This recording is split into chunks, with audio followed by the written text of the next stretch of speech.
Guys, what is going on? Scott from the Grave Podcast. This is episode 138. We got an incredible guest on today that goes by the name of Damon West.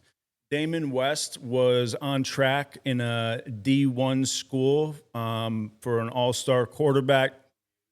He got hooked on methamphetamines and began home invasions in uptown Dallas. The FBI SWAT team kicked down his door and threw him in prison for 65 to life. And his new book is called that, 6 Dimes and a Nickel. Damon, after 7 years, studied law while in prison, wrote himself out of prison legally, and now travels the nation speaking over 300 days on the road out of the year. He resides in Texas with his wife and stepdaughter. He is a powerhouse of an individual, and he's turned his life over to sharing his message about the radical change agent transformation he has had in prison, the spiritual shift. And he spends his days trying to communicate his experience to others that they may find the same way without having to go into prison to experience that same thing. Damon came on. This was a 2-hour podcast. We got into the nitty-gritty of his story, his time spent in prison, the nuances that creates the spiritual experience in such a captive environment. And his book, 6 Dimes and a Nickel, is all about taking the principles that he learned in this recovered way of life and implementing them in every facet to create an animated servant leadership life. And Damon, I just want to thank you for coming on, man. It was absolutely incredible. And it was one of the most powerful stories I've ever heard. One of the most powerful stories I've ever heard in my life. This is going to be a good one. Thank you for listening. If you like what you see here, please hit a subscribe, comment, share. People need to hear this message. Everyone here is Damon West. What's the eternal principle? Brahman. Which is? Well, we call it God, but that personifies it.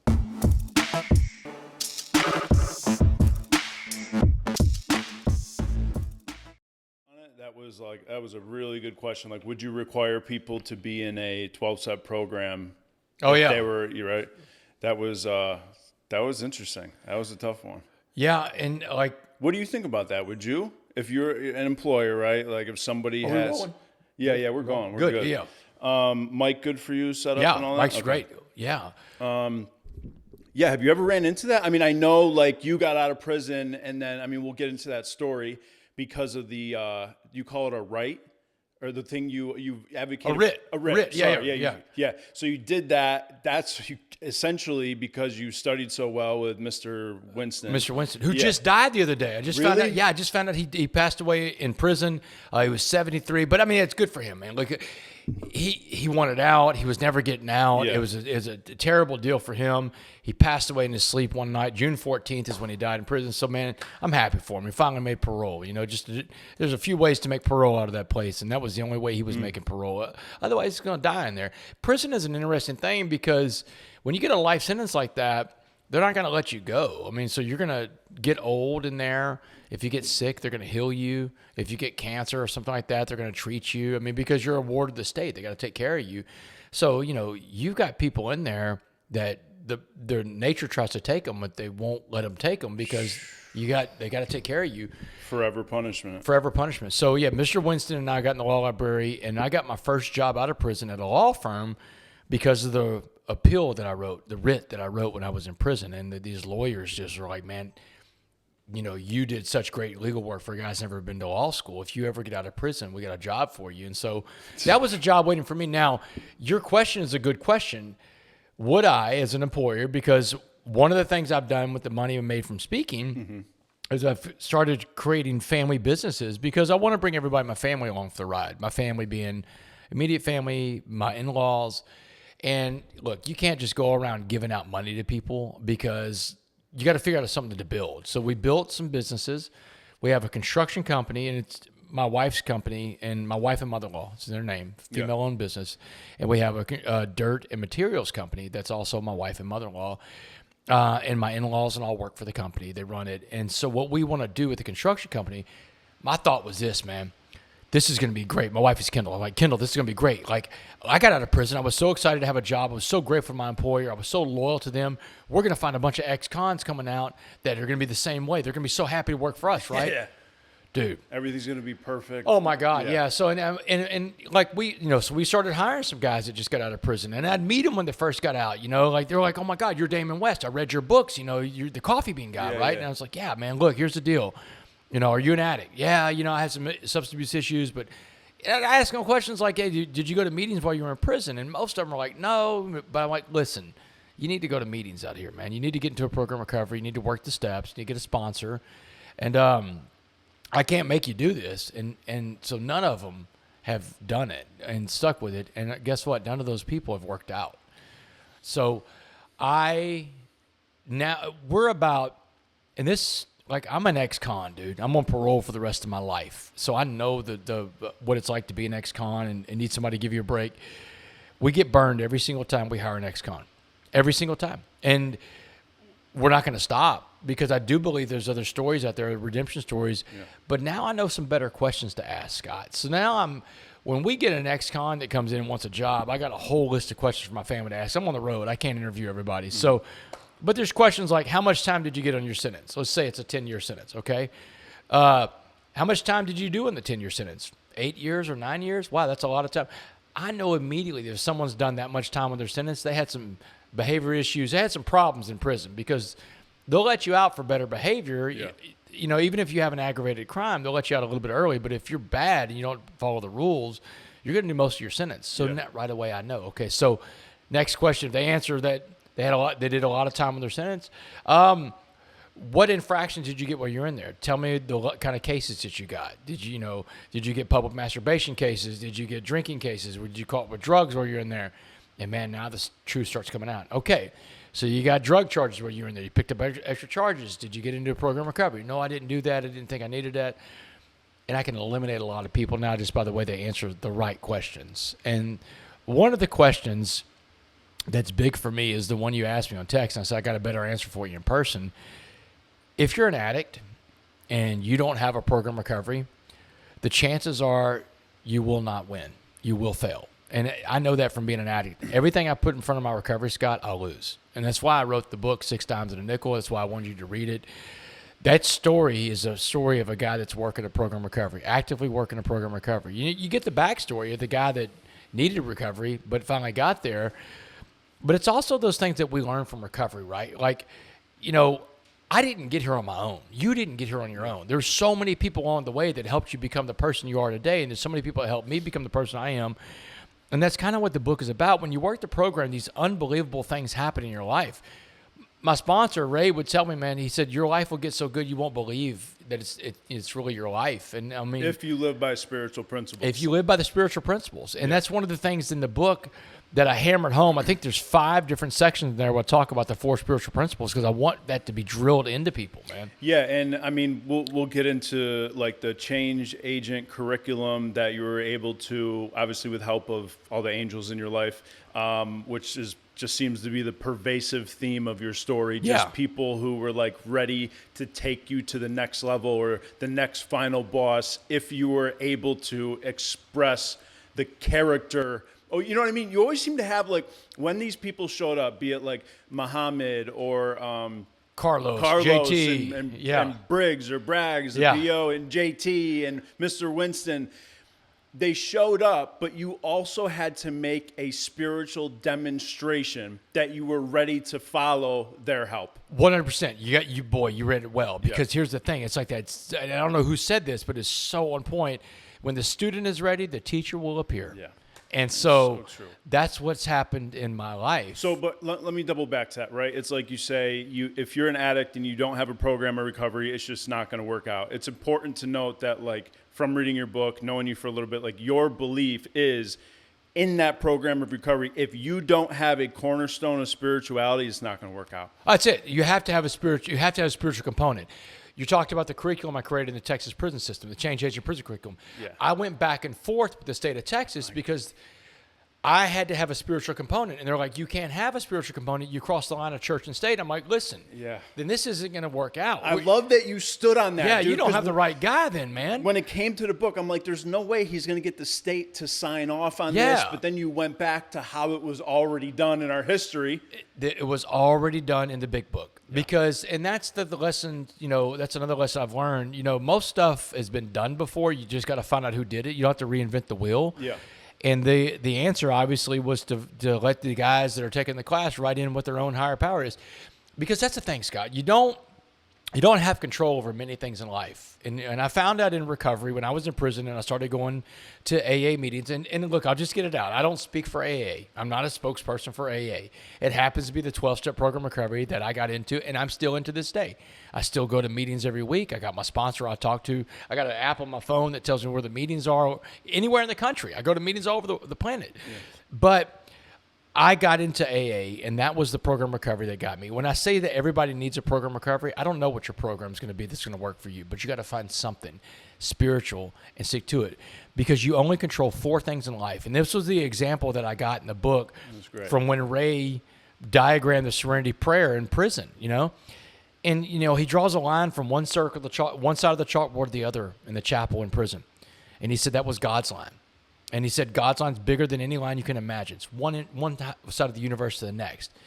And he said the first part of the prayer, God grant me the serenity to accept the things I cannot change.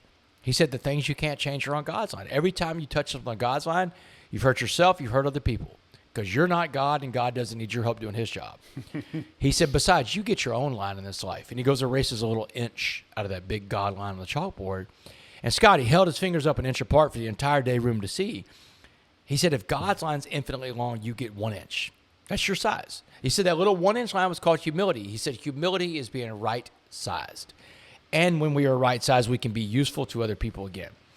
He said the second part of the prayer, the courage to change the things I can. He said the things you can change, Damon, are on your little 1-inch line. And there's 4 things God gives you to work on every day in your life. These are the 4 things you can control. Now remember, he's saying God, but this is higher power for whatever you want to believe. Yeah. I'm not saying believe in what I believe. But I'm also saying here, this is the spiritual part of it. He's not saying you control all this stuff. He's saying, no, you have 4 things you can control, and the rest is controlled by a higher power. This is why the spiritual component is so important. He said those 4 things you control, what you think, what you say, what you feel, and what you do. He said, if it's not one of those 4 things, you have 0 control over it. The world goes on around us, God. We can't control the world around us, but we can control the world inside of us.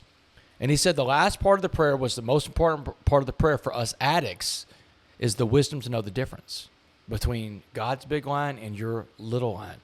Scott, I can't tell you how many times a day since I learned that diagram back in 2011 that I've come up to decisions in life and I look at it, it's like, oh, that's not on my line. And I'll walk off. I'll burn off, dude. Like I avoided catastrophe so many times by knowing what's on my line, what's not. But if I don't have a spiritual component, I start thinking, oh, I can take care of that. I got that one over there. And now I'm on God's line, and I've hurt myself and I hurt other people every time I got on his line. Yeah. Yeah, it's a good diagram to really chip away at the fluff. Because there's really not much arguing with those 4 things. No. And that hit me. I was like, wow, this is great. Like, I'm going to use this 100%. Yeah. I'm not giving you any credit or Ray. I'm just taking Dude, it no, immediately. we all steal from each other in recovery, man. Yeah. And, it's like, so the second part of this, I always hid behind that first stanza of the Serenity Prayer. Well, accept the things I can't change. And that was because I was scared to act. Yeah. I was scared to make a decision. I was scared to stand on my 4 things. I was like, well, I played like this helpless victim of the power of God. Like I'm just in the flow and, he'll get me better when all this bullshit. But I was really just scared, right? Yeah. When I finally got sober 9 years ago, that second line smacked me in the face. And it was like, courage to change the things you can. And I realized, I was like, damn, I can change a whole hell of a lot. Pretty much everything aside from you in the world. Yeah. Like, I have autonomy. like you said, over what I think, what I say, what I feel, and what I do. And that's my deal. That's the self-will. And if I can make that congruent in humility, right? That 1 inch of congruency along that line, shit tends to go pretty well. Yeah, and now you've focused your time. The one thing you can't get back, that's the most precious resource in the world. It affects every single person in the history of humankind the same way. Once it's gone for good, and all the money in the world won't buy one more second of the stuff they call time. Now you're focusing your time on things you can impact, things you can actually have an impact on. Because when you try to focus your time on things you can't control, you've wasted the time. Because you're spinning. You're just spinning. You're spinning, man. You're spinning. Let me ask you this about the time thing. Did this reverence for time that you have, which I picked up in the book, it's not a common thing that I experience. Did this come from time in prison? Yeah. It came from doing. It's a great question, Scott. It came from doing time. I start the book off with a question, and the question was: if someone took control of your life tomorrow, what's the first thing they would change? And I didn't come up with that question. I heard it from James Clear, but it was a deep, penetrating question when I heard it. If someone took control of your life tomorrow, what's the first thing they would change? The trick is that you know the answer to that question already. You know the one thing someone would change, and then the question really becomes: why have you not already made the change yourself? And I think the answer lies in some form of fear. We talk about this in the big book, all the many forms of fear. And, one of the things they did in the big book really well is they said fear should be up there with theft. I mean, because it steals from you. And that's one of the things I think fear does is it steals time. And my addiction, I didn't understand a concept of time. And I wouldn't even, let's say there's that big of a difference between living in addiction and living in a prison, because you're both in a prison, whichever way, and you're losing your time in both. But I wasn't sober. I wasn't able to feel emotion when I was in my addiction, and I wasn't able to understand the damage I was doing to the time structure of my life. Mm-hmm. When I got to prison and I was sober and I was alone with my thoughts and I could feel every single thing, then I understood time. And then time, it was scary, Scott, because I'm in prison and the Texas Department of Criminal Justice did take control of my life, because of the choices I made in life. I was a burglar. I broke into people's houses. I didn't just steal property either, man. I stole people's sense of security. I was a bad guy. I didn't physically hurt anybody, but I took from a lot of people. I was a taker out there, and I deserved to go to prison. But it was in that prison that I had to figure out how to do this time. And they had a lot of the old timers in prison, they have little quirky sayings. And one of their sayings is you got to figure out, do your time, don't let your time do you. And that was the first understanding this time thing could make me or break me. And it was a conversation with Carlos where he's telling me about changing the way I see the obstacle of prison in front of me. Stop looking at prison as a punishment and start looking at prison as an opportunity. That is the moment in 2010 when I started getting back my time. Because time's not wasted anymore, right? If I can figure out how to make this time work for me and work on myself 24 hours a day, 7 days a week, become the best version of me, then that was a great investment, And I love that story in the book. He was your second cellmate, right? First cellmate, yeah. First cellmate. But who you were in was somebody else prior Yeah, to there was that. a guy named Sabor after him. Oh, Sabor, right. Yeah, Okay, Sabor I'm was thinking after of him. Muhammad first, Carlos, Yeah, Muhammad's Sabor. in Dallas County Jail, yeah. Right, that was jail. prior. So for people listening, jail is where you go before you get convicted of a crime and sentenced to prison. Prison's where you go after a conviction. Okay. So jail is a holding area before a conviction. Yeah, when you were, Carlos was talking to you and you said you were laying on your bunk and you were like, man, I'm going to, this coffee bean thing and I'm going to change and I'm going to impact. Or you're like, I'm trying to figure out how to be a coffee bean, right? Yeah. And he's like, you'll never do that. Yeah. And you popped up. You're like, what? I was pissed. I yeah, wanted to fight I know. him. I was like, oh shit, he's about to do something. Yeah. Like, don't do this, Yeah. And then he's like, you won't because of your mind. Because of your mind. He goes, you got to stop looking at prison as a punishment and find that it's opportunity. You're like, what are you talking about? And he's like, you have 24 hours a day to work on yourself, your best self. Yeah. And dude, that's just it's moving from being oppressed, which in reality you are, right? But it's relieving that victim mentality. I was just about to say that. Just what you said a while ago about how you were caught up in being a victim. Yeah. When you talk about the serenity prayer, that's exactly what it is. You release the victim stance and you said, all right, I'm going to own this. Dude, it's like everything in my life changed when I looked in the mirror and I was like, this is on me. everything is on me. Everything. Everything. The role you play, man. Yeah, I fucked up. I got high. I did this. Like, I got nothing because of me. I got no one because of me. This is on me. And guess who can fix it? That's the thing. You. But that's the scary part, is that the power is actually inside of you. But because I had so much experience not honoring that power and creating such dissension, it was terrifying to like move through the bullshit that would allow me to tap into that power. And that's the thing. That's the thing I think about it. Like, this is one of the reasons why I want to do this podcast, Scott, is because, like, we're both guys that are sober, working a program recovery, actively working a program recovery. So someone out there that's listening that's not working a program recovery and you're still using, here's what you're doing. You're deadening that thing on the inside we're talking about that we got to tap into. You deaden it. Every time you put a chemical in, you deaden it. You repress it down. You push it down. Get it quieter. Yeah, you get it quieter. But once you release that thing inside and you realize that it's you are the one that did this and you are the one that can fix this, you unleash the beast, man. And there's a lot of different ways to be in prison. Scott, I meet more people out in the free world that are locked up than I ever did when I served time in real prison, because more people are in prison by their thoughts, their things, their prejudices, than by steel bars and barbed wire and concrete combined. And addiction is a prison, man. And it's Bill W.'s house in the Northeast. I don't remember what state. Maybe it's New Hampshire where he lives. Akron? That's Dr. Bob. Okay. Dr. Bob is in Akron. But my sponsor, Ray, he's gone to this house before, wherever his house is. Maybe it's New Hampshire. But in his house, there's a bar. In the bar area, there's bottles of liquor in there, and they have liquid in them. But one of the bottles says divorce. One of the bottles says bankruptcy. One of the bottles says losing your job. One of the bottles says prison, And that's what these things are, man. We put those chemicals in, they imprison us because they repress that thing inside of us that can fix the whole thing. That's dying, that spirit, that heart, and I never realized it was dying to show up for me. It was dying to emerge, and there was just so much plaque on the soul, so much stuff. And listen, that's a good way to look at plaque, right? I mean, because it's a visual. Yeah, literally. And I stole that from one of my guys. I'm gonna steal from you. Yeah. Go right ahead, right? Appreciate you. But that's the thing. It's like I always thought that it was something I had to learn or add into my character. And the longer I see, it's just like, man, for me, it's fear. I know how to not believe in myself. That's my default is, man, this would be really cool if I could do this full time but in the mind, it's not really going to happen though. Like, that's cute that you're getting excited, but hey, don't forget, this is only, and it's like that little crevice in my mind. That's the thing that is working me, Before we get any further, why don't you I know we got right into it. That's cool. But just a little backstory, dude, who you are, where you came from, what happened, how you ended up here. Talk about this guy and why we ended up here. So I grew up in Texas. I grew up in a little town called Port Arthur.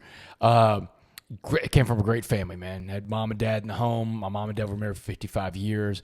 I got into substance abuse at a young age. I was 10 the first time I got my dad's beer. Then I started, sneaking my mom's cigarettes out. That's young, man. Yeah, I waited as long as you possibly could. I saw my dad and his friends drinking beer, and I thought, one day I'm going to have one of those beers. And here's the thing that happened, and I liked the way the chemical felt in me. I liked the way the alcohol felt in my stream, And I wanted more of that. And I didn't have any idea about addiction. I mean, this is 1985. I mean, I don't know anything about addiction or anything like that back then. Just a 10-year-old kid, but I liked drinking. And so I would sneak drinks from my buddies. I sneak my mom's cigarettes. When I was 12 in 6th grade, I smoked my first joint. So, I've got this addictive thing already starting, but I don't know anything about it. And part of the reason, too, is like, this is never like something we uncovered back then. I was the star quarterback in my town. This is Texas high school football, Friday Night Lights, man. I grew up under the lights. 3 years of starting quarterback. I'm the quarterback, man. There's no trouble I can get into. No, man, there's no trouble I can get into, man. Yeah. I'm the guy we're going to on Friday night to save the day. I was good enough to get a scholarship to play Division I college football. I played quarterback at the University of North Texas. By the time I was 20, I was the starting quarterback. And so, at 20 years old, I'm on top of the world, man. My head is this big, it's huge, But life has a way of giving us these days I call fork in the roads. Fork in the roads are the big days, right? You get knocked down, you get up, make a choice. Right choice, wrong choice, whatever road you go down. And whenever I was 20 years old, we were playing A&M that day, Texas A&M, and I got hurt on the third play of the game. It was a career-ending injury. Never played college football again. And I get up to this fork in the road in life, and football's gone, and my identity was gone. Now, this is a problem. I'm in the hole, man. My identity's gone. I'm not a football player anymore. And I made a lot of wrong turns. And this is where the big substance abuse comes in. I couldn't live life on life's terms. The hallmark of us addicts. And I say us because I'm just in recovery today, brother. I'll never beat this thing of addiction. I can kick it back for 24 hours at a time. But I couldn't live life on life's terms. And so when that injury happened, I got into hardcore drugs. No acceptance. This is not going my way. Pity party, man. So you know what? Man. I'm going to ruin everything because, this should be different for me. I'm burning it all down. Mad at God, mad at the world. I was so mad at God, Scott. I was pissed off at God. I can only imagine. And so, I go through life and I've got this grudge now against God, against the world and everything. I could just do anything I want because I'm Damon West. But I'm a pretty functional addict too, though. It's cocaine, it's ecstasy, I'm popping pills. I graduate college in 99. I move off to Washington, D.C. I work in the United States Congress. Then I work for a guy running for president. All the while, I'm partying, Yeah.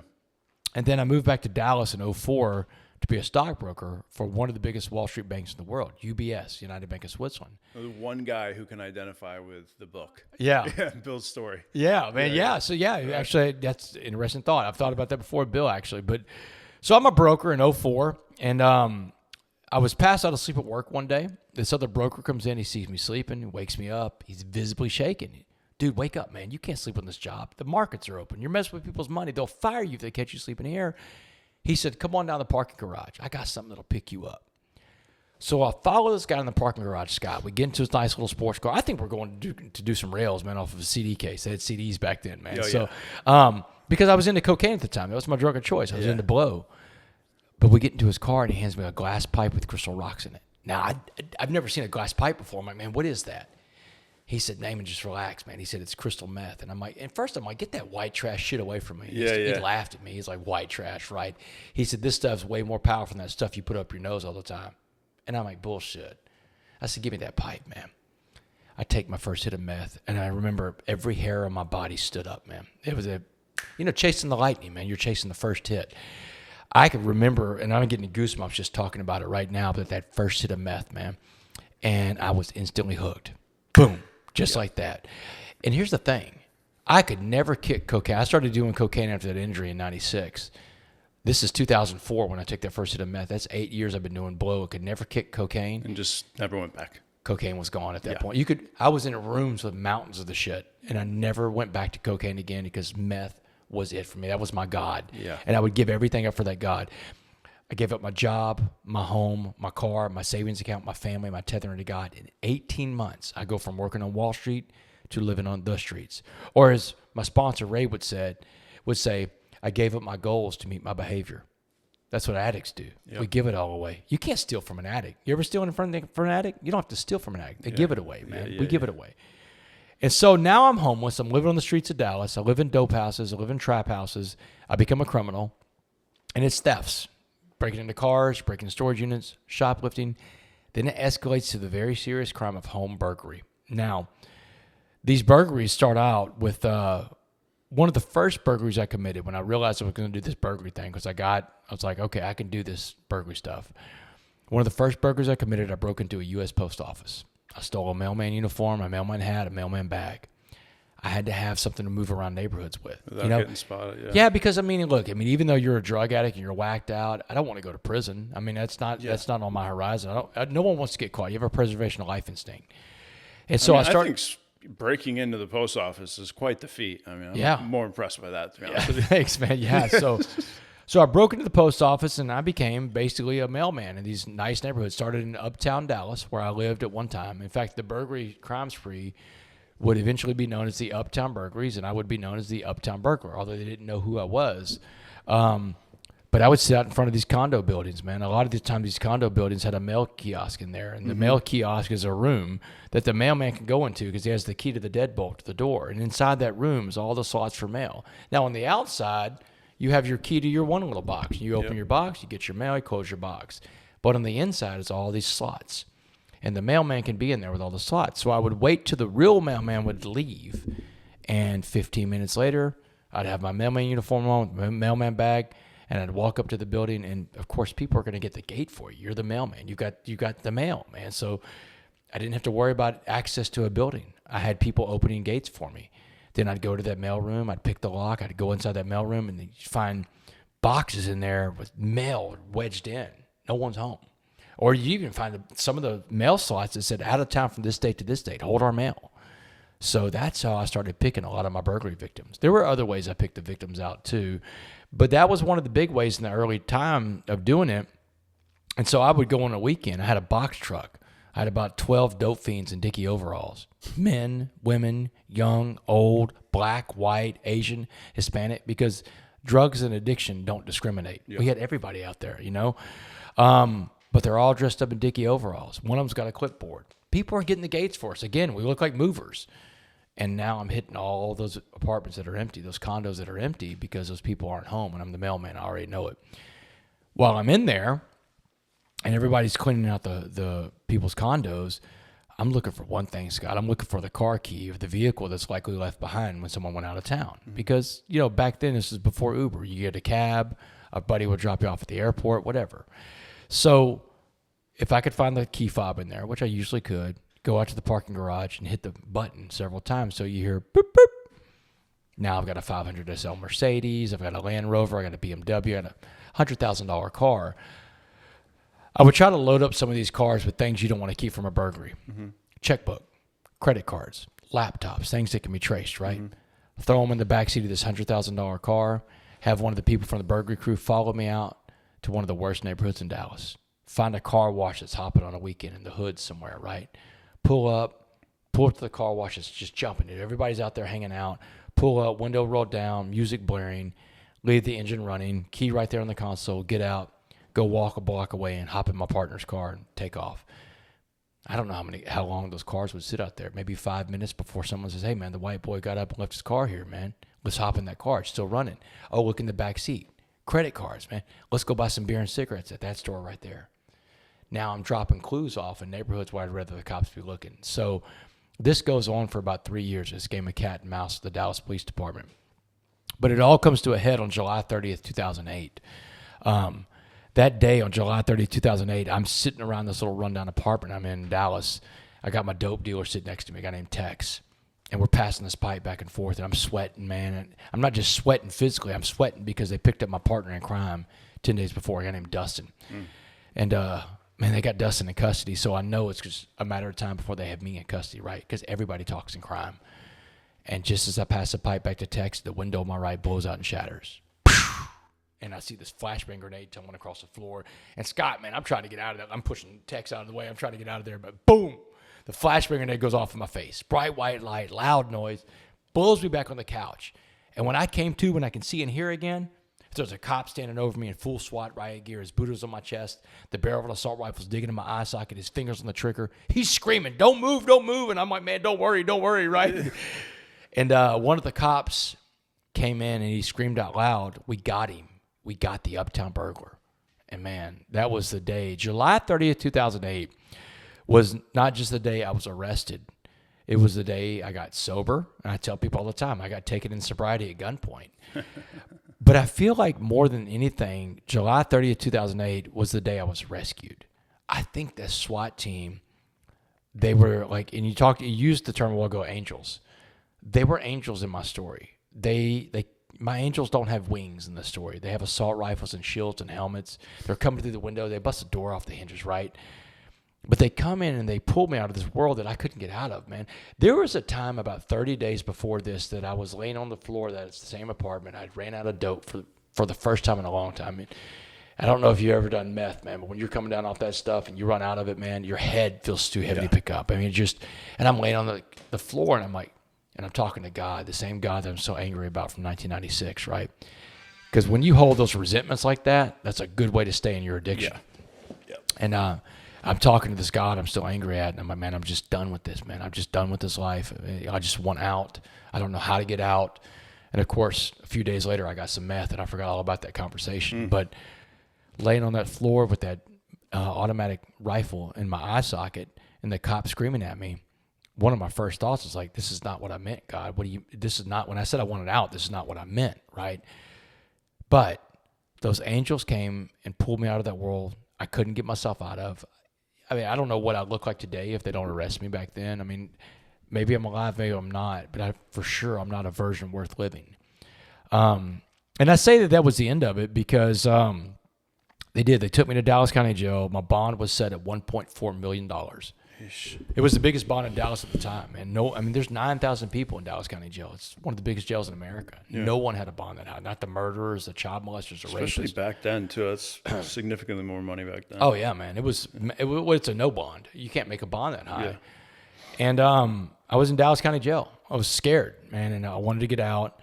And criminals are stupid, brother. All the stuff you hear about me being smart, about trying to throw just breadcrumbs in different neighborhoods, that shit's all out the window when you're locked up, man. I'm like, man, I'm getting on the jailhouse phone, and I know they're listening, Scott. And I'm calling in.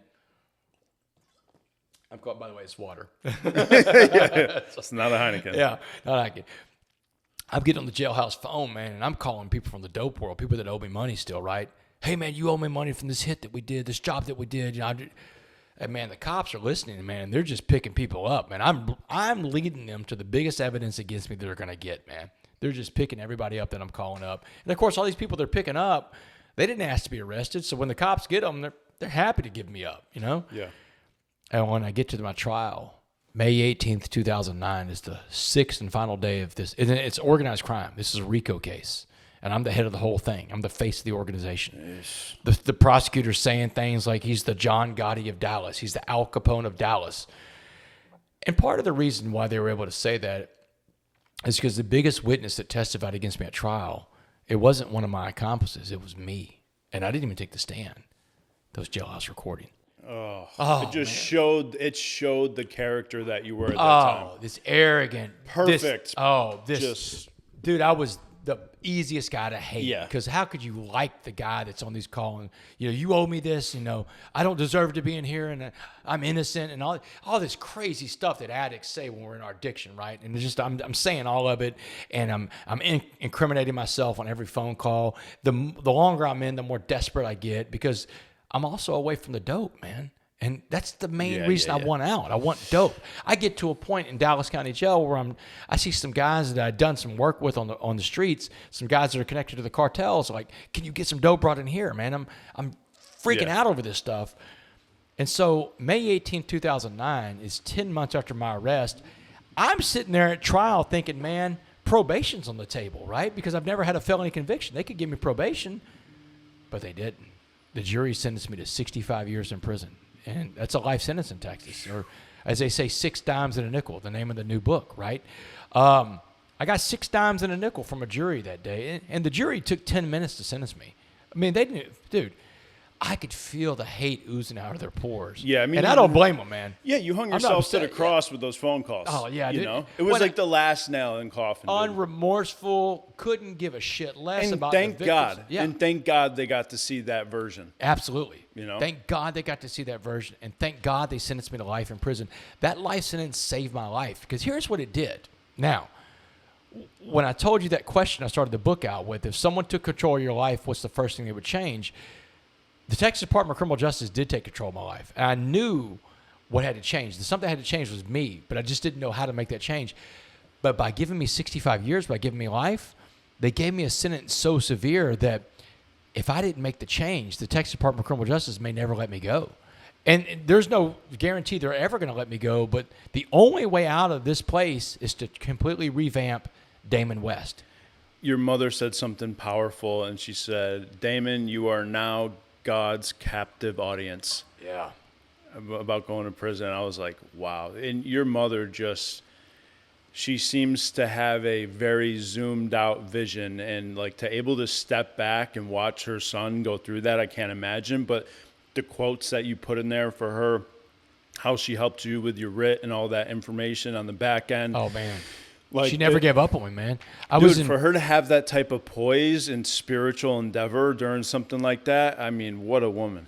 An angel. I mean, You talk about the angels. My mom is one of those angels in the scene, and that's one of the things I wanted to get out in the book is that she was so pivotal to who I am right now in my life. And she did a great job raising me. My mom and my dad both did. But again, I'm an addict making these choices, you know, no one to blame but me.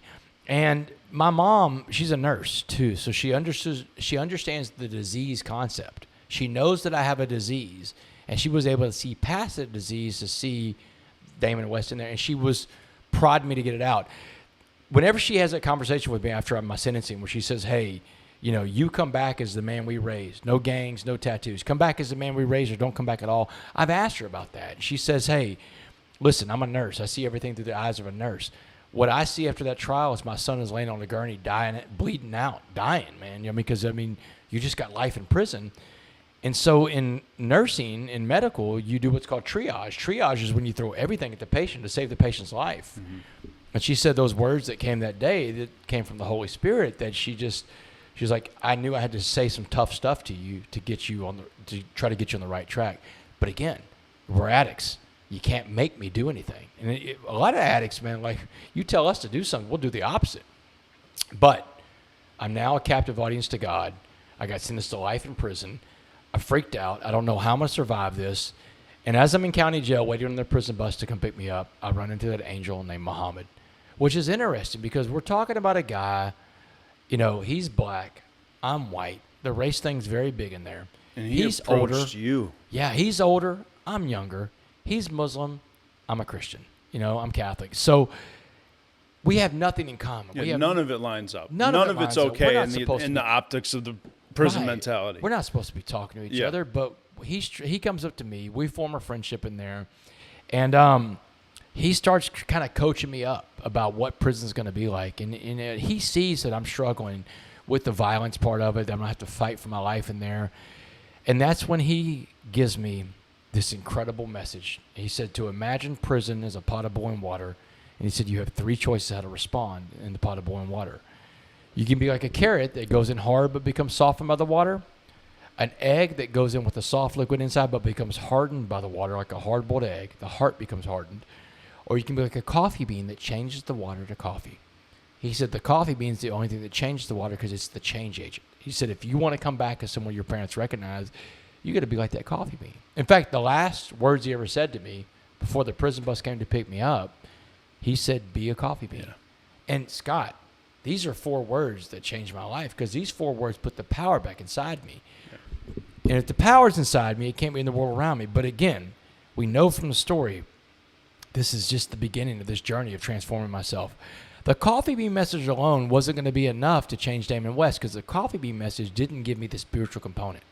Yeah, and it was just the way I look at it is like, you know, it was a seed planted of what was to come because at that moment your character wasn't even ready to step into the immensity of that message. That's a great way to put it. You know, but it was a foreshadowing of the work that the Spirit was going to do on you. Yeah.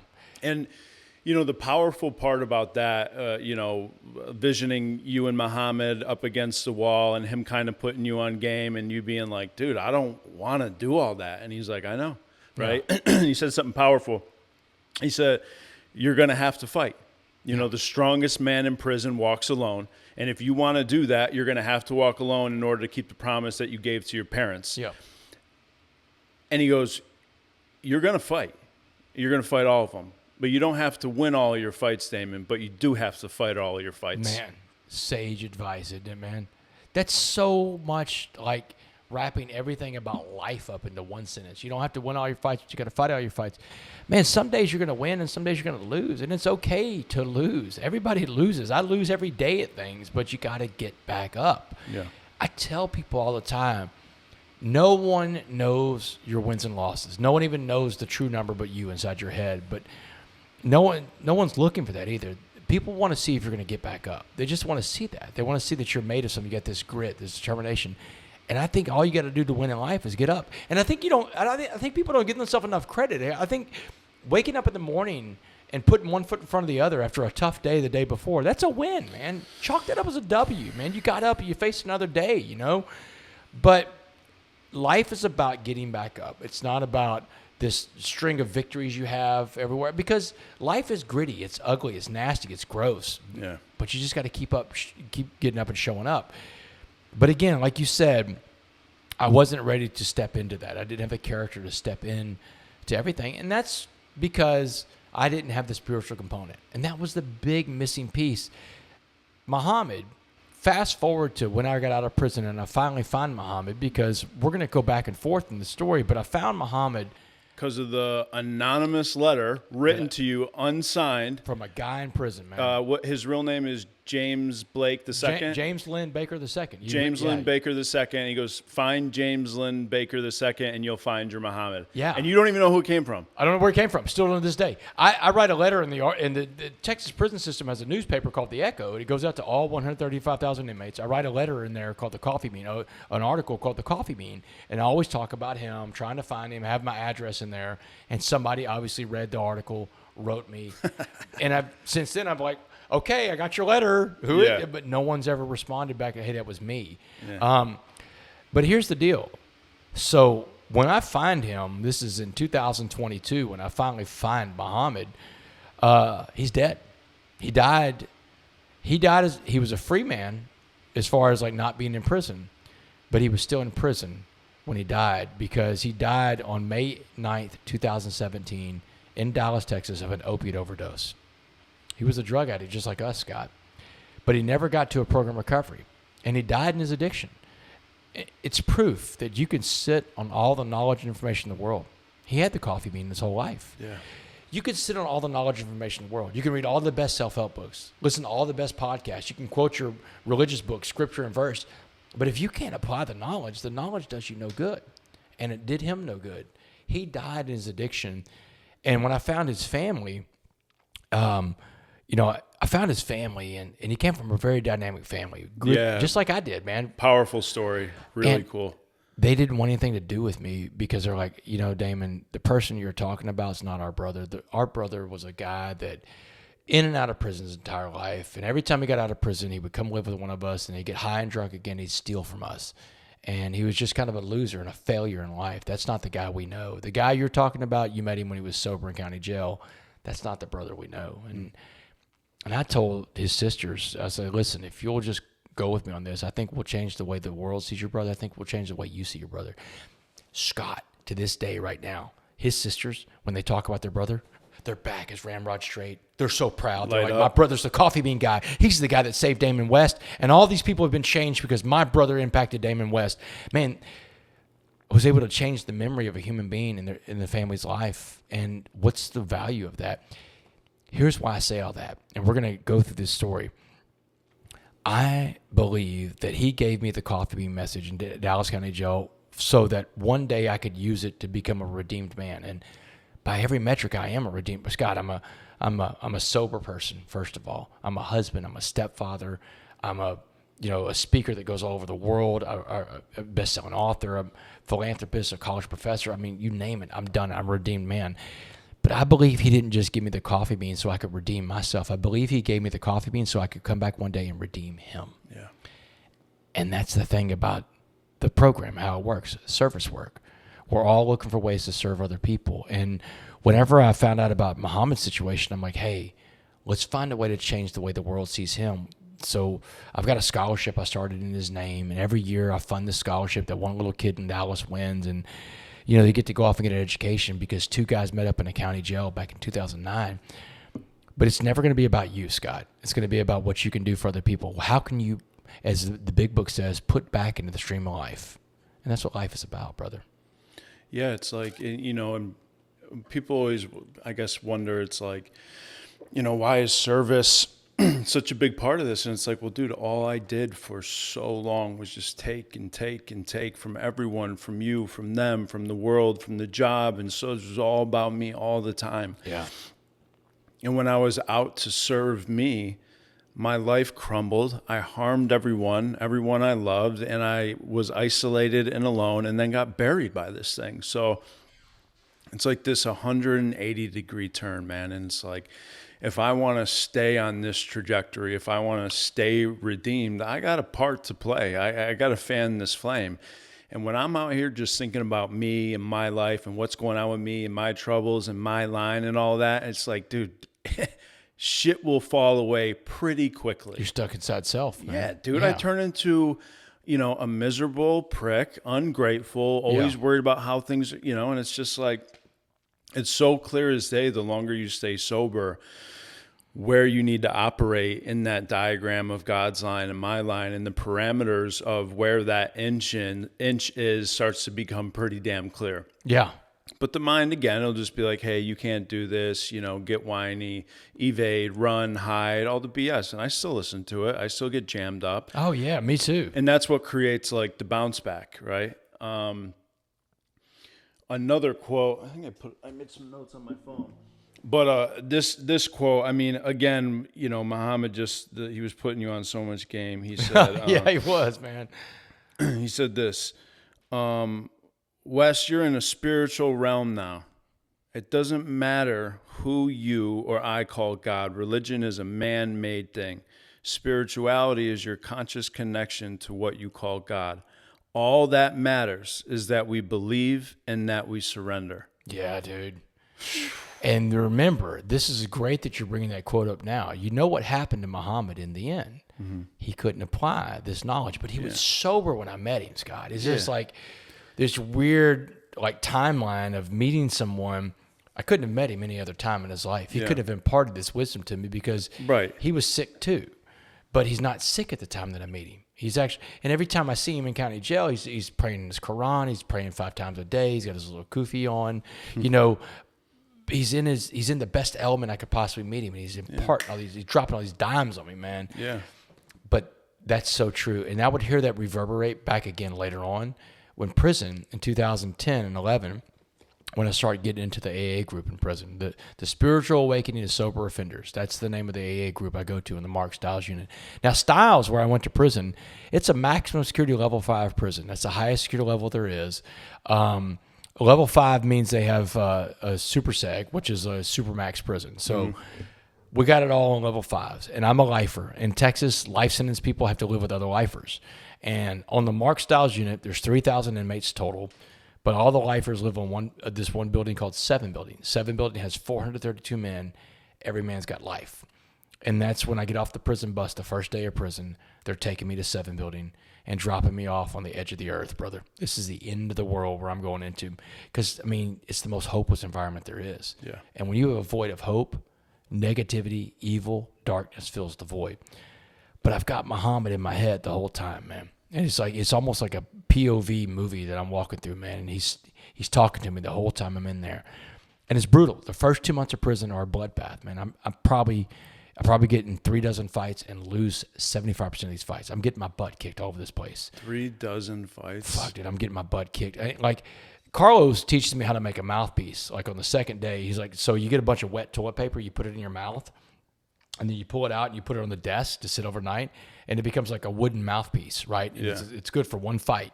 Yeah. You just carry it with you in your pocket. And if you're not going to get sucker punched in there. Someone's going to say, hey, man, I want to catch a square, or I want to look at you in the shower. Nothing gay about that. Look at you in the shower means I want to look at your boxing game. Yeah, I want to catch you in the fair one. So you have a time to put your mouthpiece in. So I had a little mouthpiece I would carry with me, and it's good for one fight. Had you gotten any type of fights before that, like growing up and all that? Yeah, man. Growing up, I fought a little bit. Got some fights in college, playing college football. Yeah. I was in a fraternity too. Yeah. So, we got in some fights, but nothing like this, man. This is crazy end of the world stuff. And it's relentless fighting. The only rule in prison fighting is that you can't hit a man when he's on the ground, but that's not even always followed. But whenever you're done fighting in prison, as long as you show up and you fight a little bit, you can tap out and say, I'm done. And that's Muhammad told me. You don't have to win these fights. No one cared about wins and losses. They just want to see if you're going to defend yourself. Because here's what happens if you don't defend yourself. Now the predators are really coming out. Yeah, you can become a carrot real quick. Become a carrot real quick. And, man, they're going to do stuff to you. You're going to wish you were dead. And that was like prison for me for the first 2 months, man. I fought. But after 2 months of fighting, the violence was finally over, and the threat to my physical state was gone. And that's when I started working on myself, started trying to become a coffee bean. But again, I was still missing that spiritual component. That conversation with Carlos hadn't happened at that point. Like 2 months in after the fighting's done, I still got another 6 weeks or so before Carlos had that conversation with me about, you you got to stop looking at prison as punishment and start seeing prison as opportunity. So Carlos is one of those angels on the road. And then I run into another one, this guy named Ranger, man. So Ranger is this other guy I'm serving life with. He's an Army Ranger, man. He's doing a life sentence in there, but he's impervious to the world around him. Yeah, the way you described him, walking around Dude, unscathed, unbothered. Bullets are flying by you, and Yeah. just nothing rattled this And what's dude. interesting is like, I mean, you're going to get there, but I'm like, you wanted to know where he got this Yeah. type of like unshakable foundation. I'm like, well, the dude's a Ranger, bro. Yeah. He was in war. He's not worried about it, and it wasn't that. I thought he was gonna. Yeah, this guy is like just nothing phases this dude. Nobody messes with him either, man. He's just like untouchable, and he's not with the gang. He's just a bad dude in people's minds. But I'm like, man, and I talked to him one day on the record. I'm like, I want what you've got, man. Where'd you get that? He said, well, I live in the moment. He's telling me that he learned in Ranger School to live in the moment. Live in the moment means you're focused on wherever you are. Be where your feet are, kind of thing. He said, don't pay attention to the world out there. The free world's gone for you, man. Your world is in here, and just be where your feet are. But he told me the place where he got this serenity from was from AA. He was going to AA meetings inside the prison. And I asked him too. I was like, man, how do you know if you're an addict?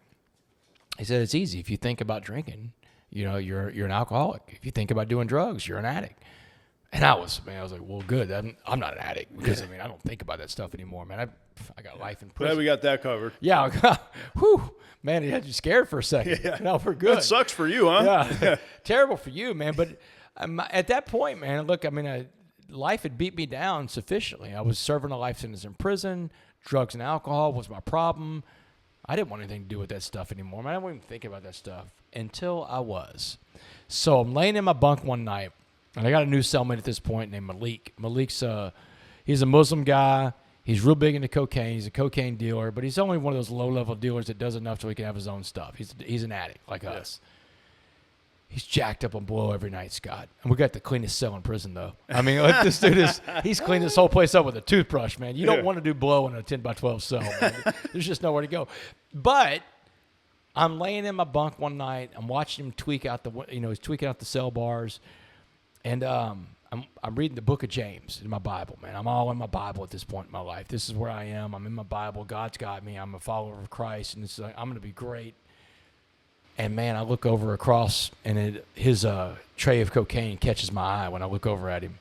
And I look at that cocaine, I thought, man, I used to love doing cocaine. Maybe I could just do a little bit of Malik's cocaine.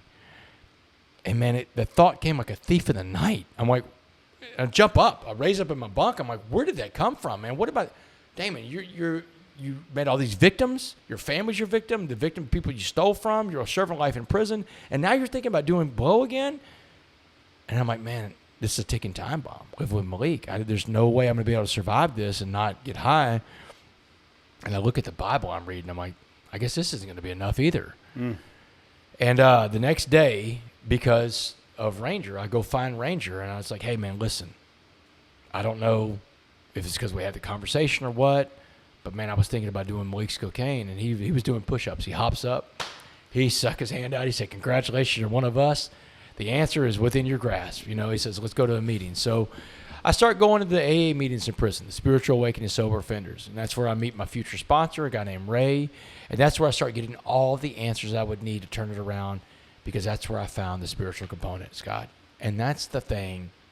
That's why I wanted to come here today, because the spiritual component is what so many people aren't willing to do, because that's when you surrender, man.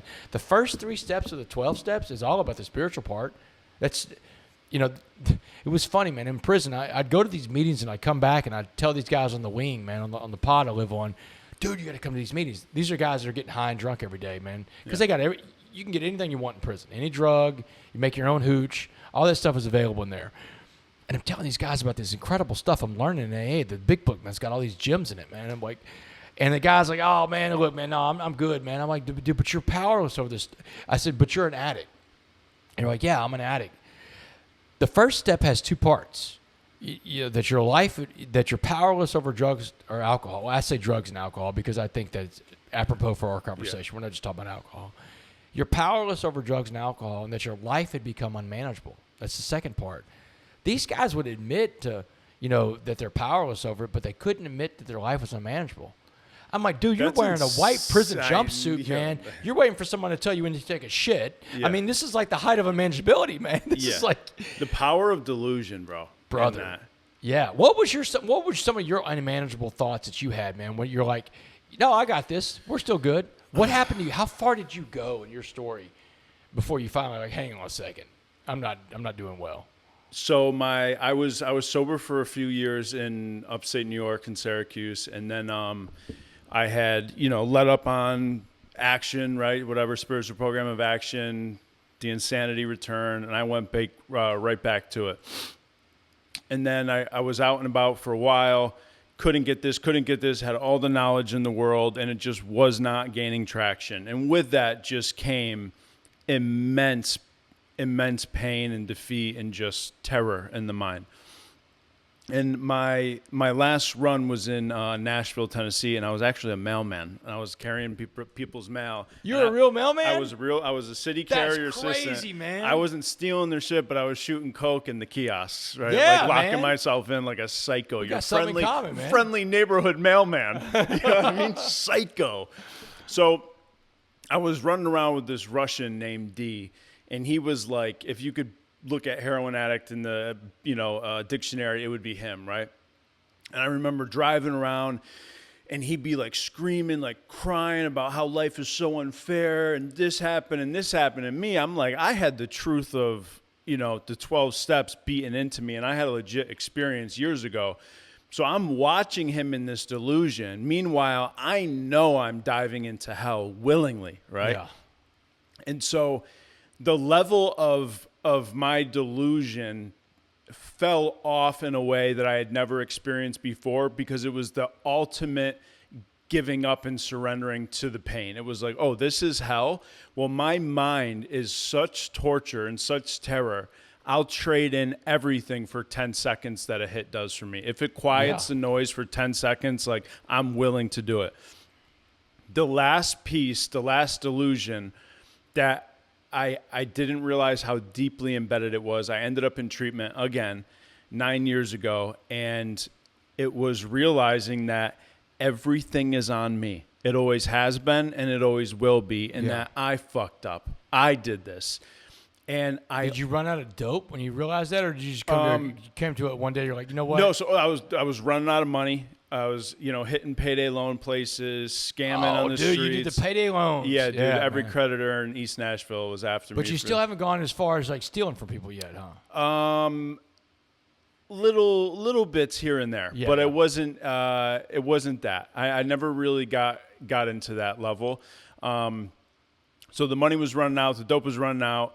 My cousin had found out and found all my paraphernalia, sat down, put it in front of me. He's like, well, one thing's for sure is you're not living here anymore. I can drop you off in the city, or I can take you to the airport and you can go to treatment. The choice is yours. You have the rest of the day to figure it out, pretty much. So I ended up going to treatment, and then I got out of Nashville, down in Florida, was in treatment, and every time I've been to 7 treatment centers in my life. Now, every time I went to a treatment center, I legitimately wanted to stay sober. I never snuck drugs in. I never did. I legitimately wanted to stay sober and thought I was going to stay sober. You gave it the effort. Yeah, model client, just model, right? And I'd have a needle in my neck 60 days later when I got out. And I was baffled. I didn't understand. So this last piece of delusion that was smashed 9 years ago, I was in treatment. I realized I was like, I'm going to get high again. It doesn't matter how much sobriety I've had. Scott always fucks up. I always give up on myself. I always get high. So it was like this last piece of ultimate defeat, utter defeat, right? And it was like, I never realized how deep that defeat needed to go. And it was like, the powerlessness, the level of surrender was just like, I'm screwed. I'm waiting for that thought to come to sit me up out of my bunk and go, how about Malik's cocaine? And I never fought that anymore. I knew as soon as the thought came, I was done. And with that, you hear in the program of recovery when they say you have to turn the drink and drug problem over to God. Yeah. And I never understood that. Yeah. And in that moment, I got it. Yeah. And it was like, oh, I literally have zero autonomy, zero power in any cell in my body to be able to combat this thing. This is Mike Tyson. Like, I can't, and I'm getting in the ring. And it was when I knew that I was going to get high again that everything changed, and I never did. Wow. Yeah, so it was like this level of, it was almost like God reached in. He's like, yeah, kid, like, enough's enough. Like, you're done. Right. Like, you need to realize this. We got work to do type thing. So the spiritual experience, can come anywhere, all shapes and sizes, but you read so many of them in prison. There's a lot of stories of guys, walking one-on-one with Christ or whatever it may be. I think the elements that propel a spiritual experience in prison are kind of implied. You can kind of like gather them, right? Like you're captive, you have nothing but to face yourself. But can you talk about like the elements or what made it click and where guys get hung up and why spirituality grabs someone in prison and why it doesn't? And Yeah. just These are great questions. Yeah. They're very so. Let's talk about that. So whenever I was in prison, I have a spiritual awakening. I get into AA. I get into recovery, and I have these spiritual tools that you have from the program. One of them is personal inventory. Yeah. And that was an important one to learn, man. I had to figure out why I had fears, why I had resentments, because that was the digging deep stuff. We're going to dig out the seed of these problems and rip them out of our body, right? But I started getting these tools, started working with. Here's the thing. You said it several times, captive. You were very captive inside of a prison. When I was in prison, books were the way to escape, and I read a lot of books. Voracious reader, man. It's the only thing I miss about prison is all the books I read, right? I mean, and books were good in prison too. I never saw a guy reading a book get into a fight. I never saw a fight over a book. They were safe. So, but I read a lot of books, and books were my way of escaping. Something that I've seen going on right now in prisons, and it's going on all over America, is they have tablets now. In prison, these companies, Securus, and there's other tablet companies, whatever, they have tablets in there that guys in prison can now watch videos, they can watch movies, they can listen to music, they can watch podcasts. There's all kinds of programs. They can get educational programming from there too. But I would argue that most of them aren't watching the educational stuff. They want to see movies and TVs. They want to see something that's going to take them away. These tablets are almost like a drug. It's almost like the phones that we have out in the free world, right? And I was just in a prison 2 weeks ago in Texas, and I was watching these guys on their tablets, and the thought occurred to me, man, hit me like a ton of bricks.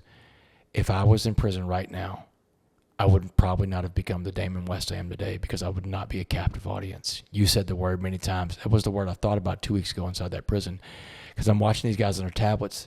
They're zoned out, man. They're not working on themselves. They don't have to work on themselves. Yeah. They're being medicated by these tablets. These tablets are giving off these serotonins. The good feelings, the receptors are firing again because they're laughing. They're watching TV in their cells. and the institution is probably like perfect. Oh, they love it. Keep them oh my stunted, God, yeah. keep them, yeah. Violence has gone down. Everything in prison, like the phones, man. The phones are a big deal. Races run everything in prison, and the gangs are run by races. So in the day room, you may have 3 phones in there. One phone is for the blacks, one phone for the Hispanics, one phone for the whites. Sometimes there's 2 phones. The whites and Hispanics have to share a phone. The blacks have their own phone. This is a real problem, man, because someone gets on the phone for a long time. You want to use the phone, you might have to fight somebody to use the phone. These tablets, you can call on them. The tablets, you can do video calls on the tablets. Dude, guys aren't even leaving their cells anymore. They're like, where's so-and-so? Man, I hadn't seen him in a month. Oh, he's been watching TV up in his cell.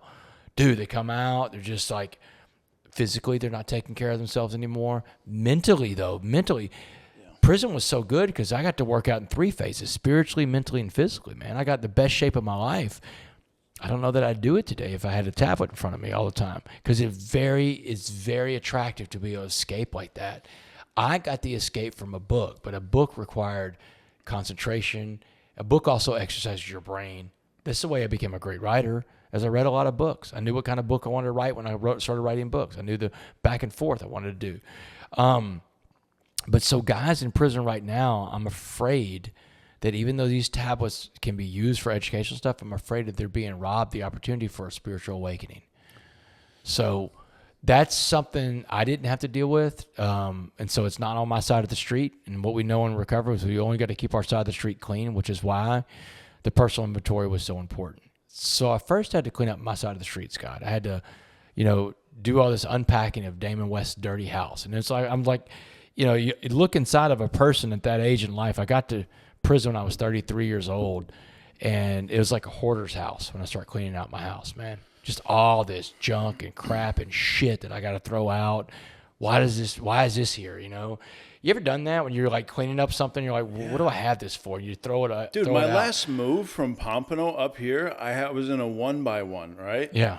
And I'm moving. I'm like, this is going to be so quick. This is nothing, right? And I was like, where is all this shit coming from? Yeah. I had so much stuff. Like, I don't even know where this came from. The same thing happens to us spiritually in life, man. We have all this baggage in life that holds us back in life.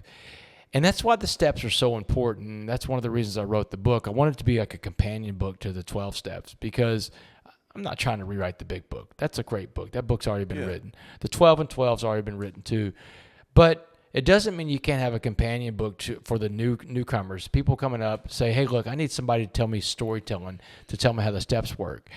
And that spring cleaning thing is so important, because if you don't do that, the 4th step and the 5th step, you don't get this stuff out of your life. Yeah. You can't move on to the You're to the screwed, rest of the man, steps. because Yeah. you still have the crevice of victimhood within you. You still Boom, you hit can it point on the the head. finger. You still got blame. Yeah. And it's like, dude, and it's definitely, the book is fantastic, right? So I'm honored that I was able to read it before you came on. I'm and stoked you before read it's it, released. man. Yeah, Not dude, many I people couldn't- have even seen it. Oh, dude.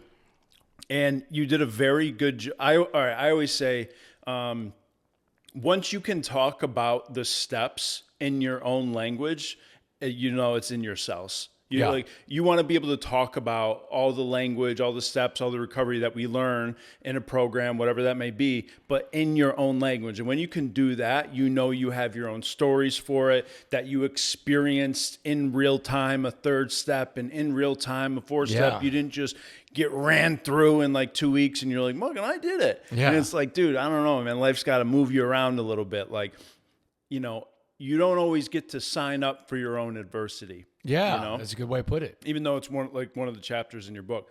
So you did a very good job of having stories, real life experiences that show the power of each step. I appreciate that. Bro. Yeah, and that's real, and that's the companionhood of it is, dude, like when I mentioned the angels, I mean, I'm reading each chapter, I'm just like, oh, now God's doing this, and he's showing up for this fucking guy right here. Yeah. He doesn't even got to fucking do anything, dude. Yeah. Like Muhammad and Abur and all this shit, and I'm just like, this is crazy. But that's the beauty of the rhythm of God. Yeah. Is you can't script it out. It's only to be found in retrospect. And you have to honor what shows up and be able to be scared and tip your hat to it and say, okay. And you have to be receptive to it. You have to be ready for it, because so many times in life, I think God tried to appear, but I wasn't ready. Yeah. I didn't see it. And So many times. I don't want to dwell on like what missed opportunities could be, because I don't live my life like that. But I do believe that there were things I missed in life because I wasn't ready to see it. And I think there's things that we all miss in life when we're not ready to see it. But it's like the saying again, when the student is ready, the teacher will appear. And for us addicts, I think that what gets us ready is that spiritual awakening. The first 3 steps where we surrender, we admit that we're powerless, that's important, because it almost opens a little portal into you. That this light. It's a good way of looking at it. So once you open this little door, the light can come in, and then you start cleaning house. And I found out that I had a hoarder house. I had a lot of stuff to clean out. I got all this baggage. But once I got through the baggage, and Ray worked the 4th and 5th step with me, and I worked the personal inventory, I found out the role that I played in all my problems. We talked about this a while ago. I play a role in all my problems, Scott. You play a role in all your problems. And when you find out the role you play, that's the one thing you can fix. That's the one thing you can change. That's the only thing you can control.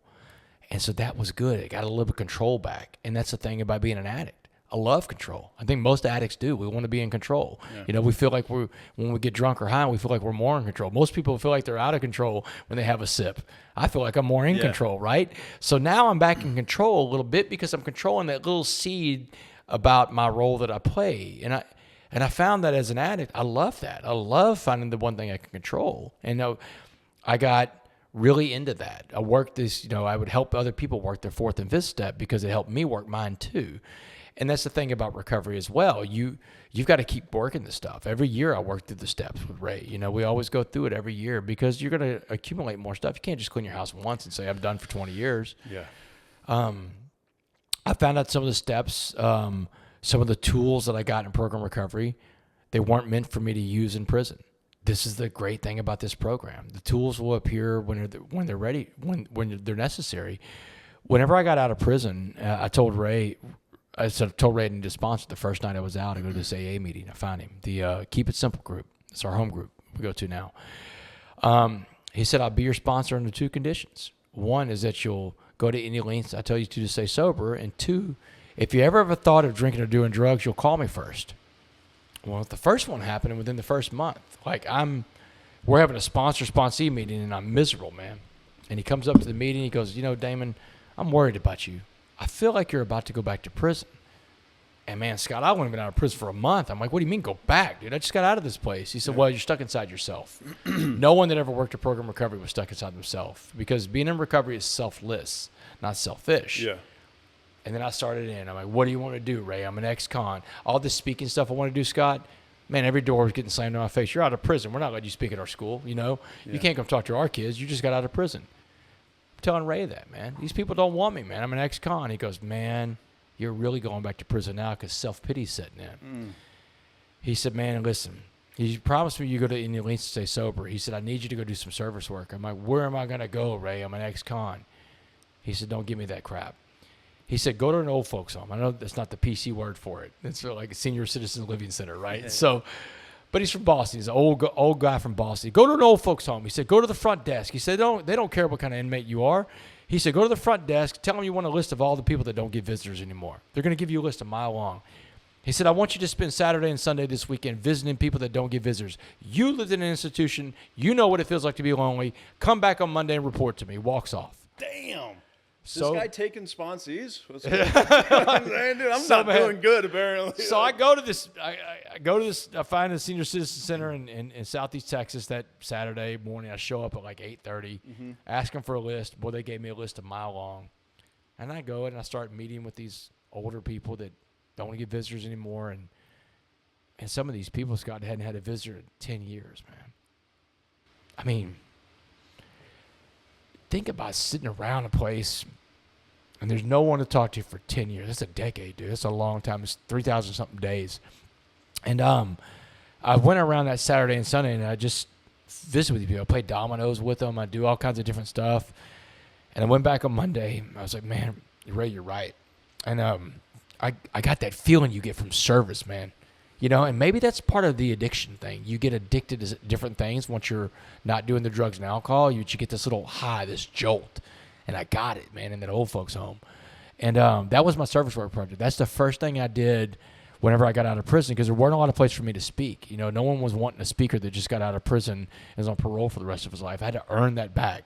My dad would say things like, trust is lost by the bucketful and it's earned by the spoonful, So I'm sitting there trying to put spoonfuls of this buckets that I've dumped out. And but that was the first thing. Ray said there was 2 conditions. You have to go to any lengths I tell you to stay sober. So I started doing service work, and that's when I started really feeling like what I felt in prison when I was doing the service work. And I was teaching guys how to read and write because that's my service work project in prison. I was educating people. I was empowering them.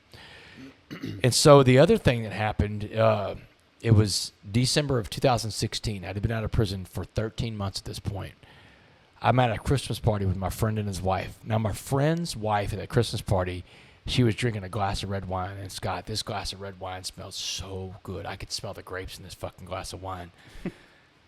And almost like that thing in the cell with Malik and his cocaine, I thought to myself, man, I'm going to get a glass of that wine tonight. Well, the voice in my head told me I'd earned it. I deserved it. I deserved a glass of wine. Now I'm entitled. Again, I'm like, man, wait a second. the kind of parole that I'm on, so I'm on a substance abuse parole program in Texas. I literally take a piss test for alcohol and drugs every month, and if I fail one test, I have to go back to prison every month till 2073. It's a lot of piss tests. And here I am thinking about having a glass of wine. So I'm like, man, I told my friend and his wife, I said, I got to go. I just need to leave. And so I go out to the parking lot.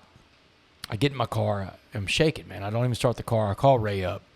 Hey, man, you okay? It's late at night. What are you calling me for? I said, man, I was at this party tonight, and I almost had a glass of wine. He started laughing at me. And I was pissed. I was like, what are you laughing at, old man? I almost blew my sobriety tonight. He said, Damon, you're an alcoholic and a drug addict. You're going to have these thoughts the rest of your life. He said, your brain has this thing called euphoric recall.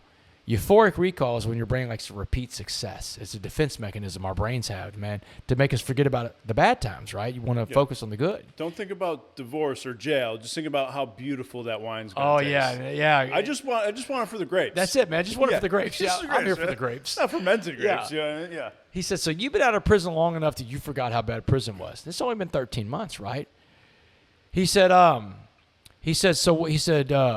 what we got to do now is we have to get this thought out of your head. He said, because that's the thing about addiction. He said, addiction is a 3-part process.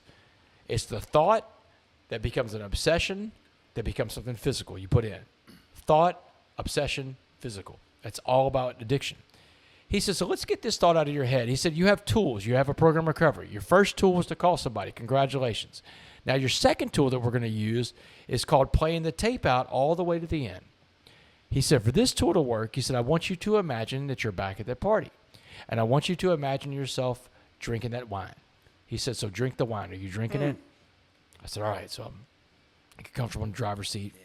I'm drinking the wine. He said, good. Now that we're drinking wine, what did you like to drink when you were in the world? What was your drink? And I was a bourbon guy. That's what I told him. I said, Ray, I was a bourbon guy.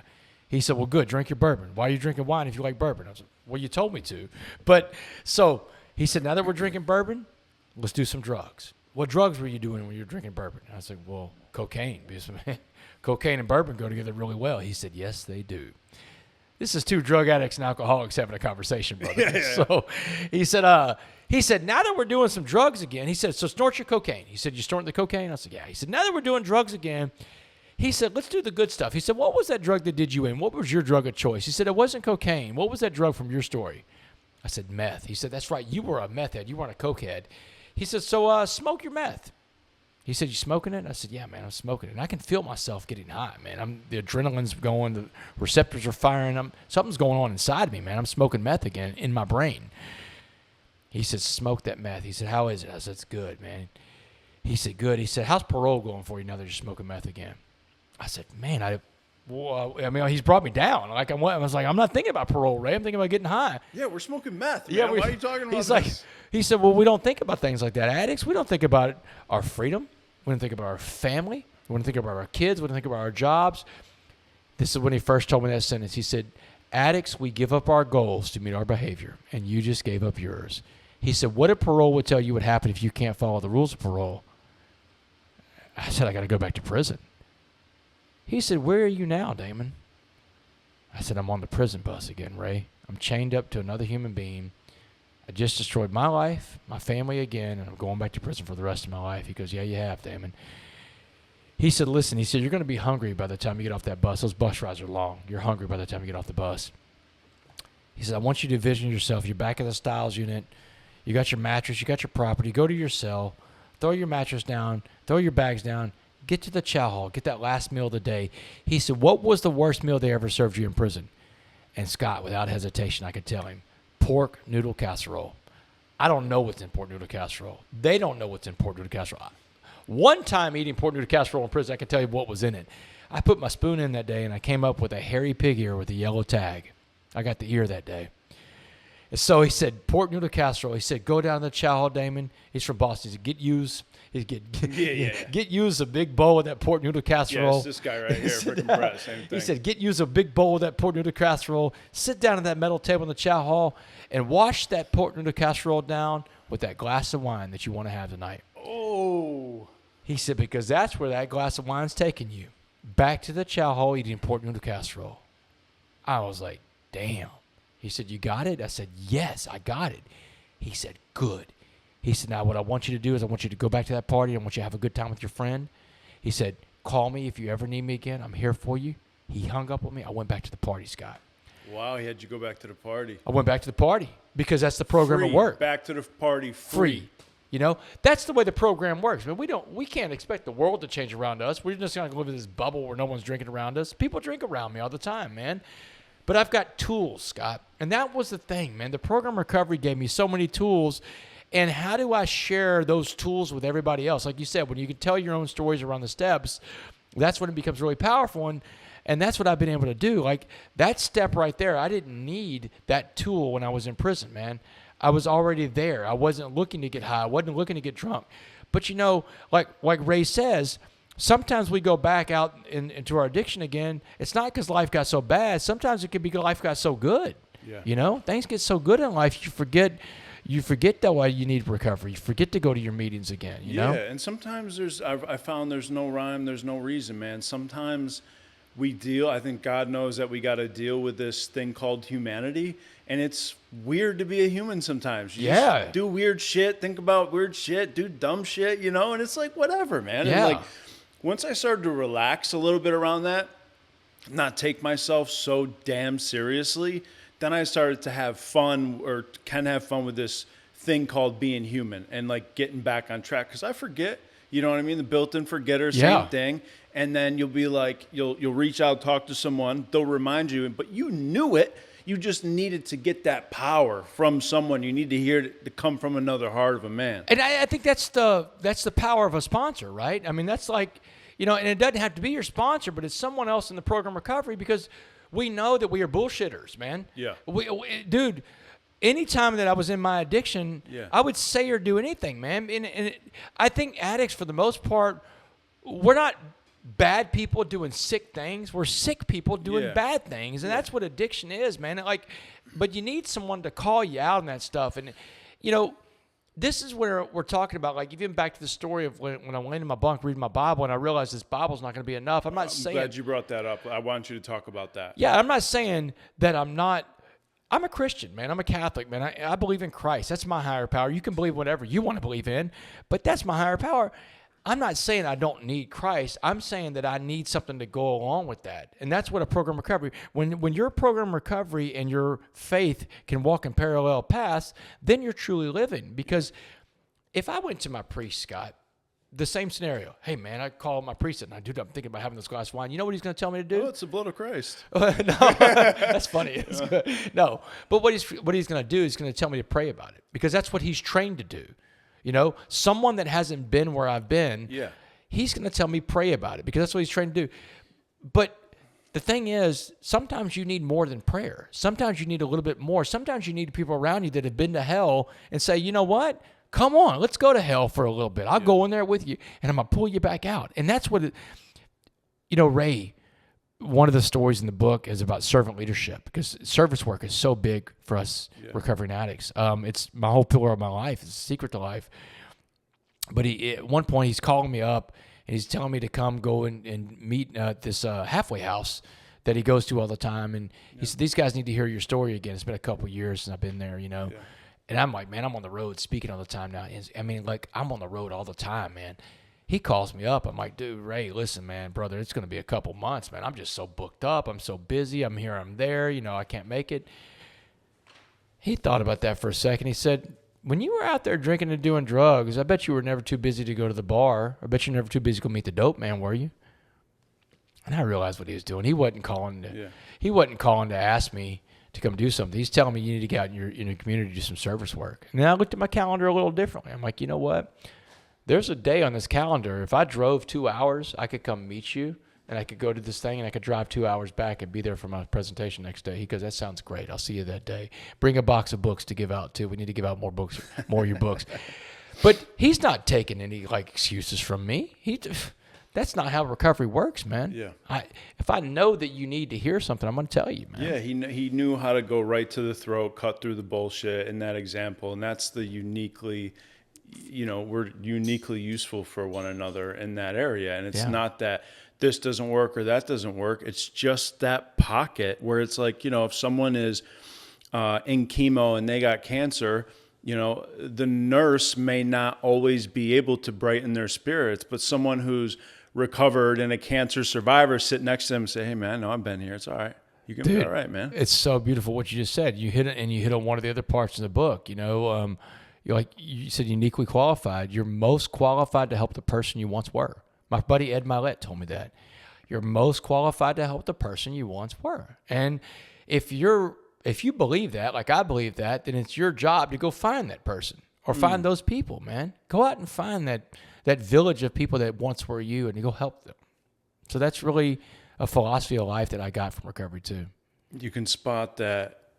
I can spot that kid, man, so easily, you know, scared to death. And, you know, I always thought that, you know, I was here to get something. I was getting sober to get something, but there's nothing to get.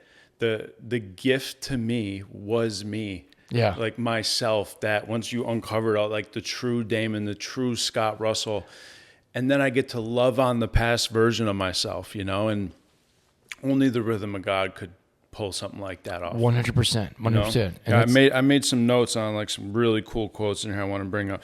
You keep talking about tools, right? And this was a really cool line you put in the book.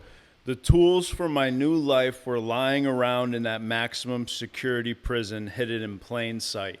Yeah. The tools for my new life were in this maximum, hidden in plain sight. Yeah. So one of the best rehabilitative programs in prison was the ability to hold a job. And so I got up every day. I had different jobs in prison. One of the jobs, I was a cook in the kitchen. Another one, I was a clerk in medical. Another one, I worked in unit supply in the warehouse. And another one, I was a chapel clerk in there. And these jobs that I had in prison allowed me the chance to become a better version of me and serve and work. And I got in a habit of getting up every day and going to a job. So when I got out of prison, I had a job. It wasn't like the first time I've ever done it, right? It's like, I have done this before, I'm doing it again. You know, one of the tools that was in there was these classes that they had. You could take classes. You could apply to these classes. You had to get up out of your bunk and go to these classes. But down the chapel had all kinds of classes, Scott. The chapel was like a life raft, right? And I could take classes with the Buddhists. I could take classes with the Muslims, with the Jews, with everybody. And I did, man. Dude, I got so into spirituality in there. I read every spiritual book I could. I've read the Quran, because I had Muslim cellmates. I read the Bhagavad Gita.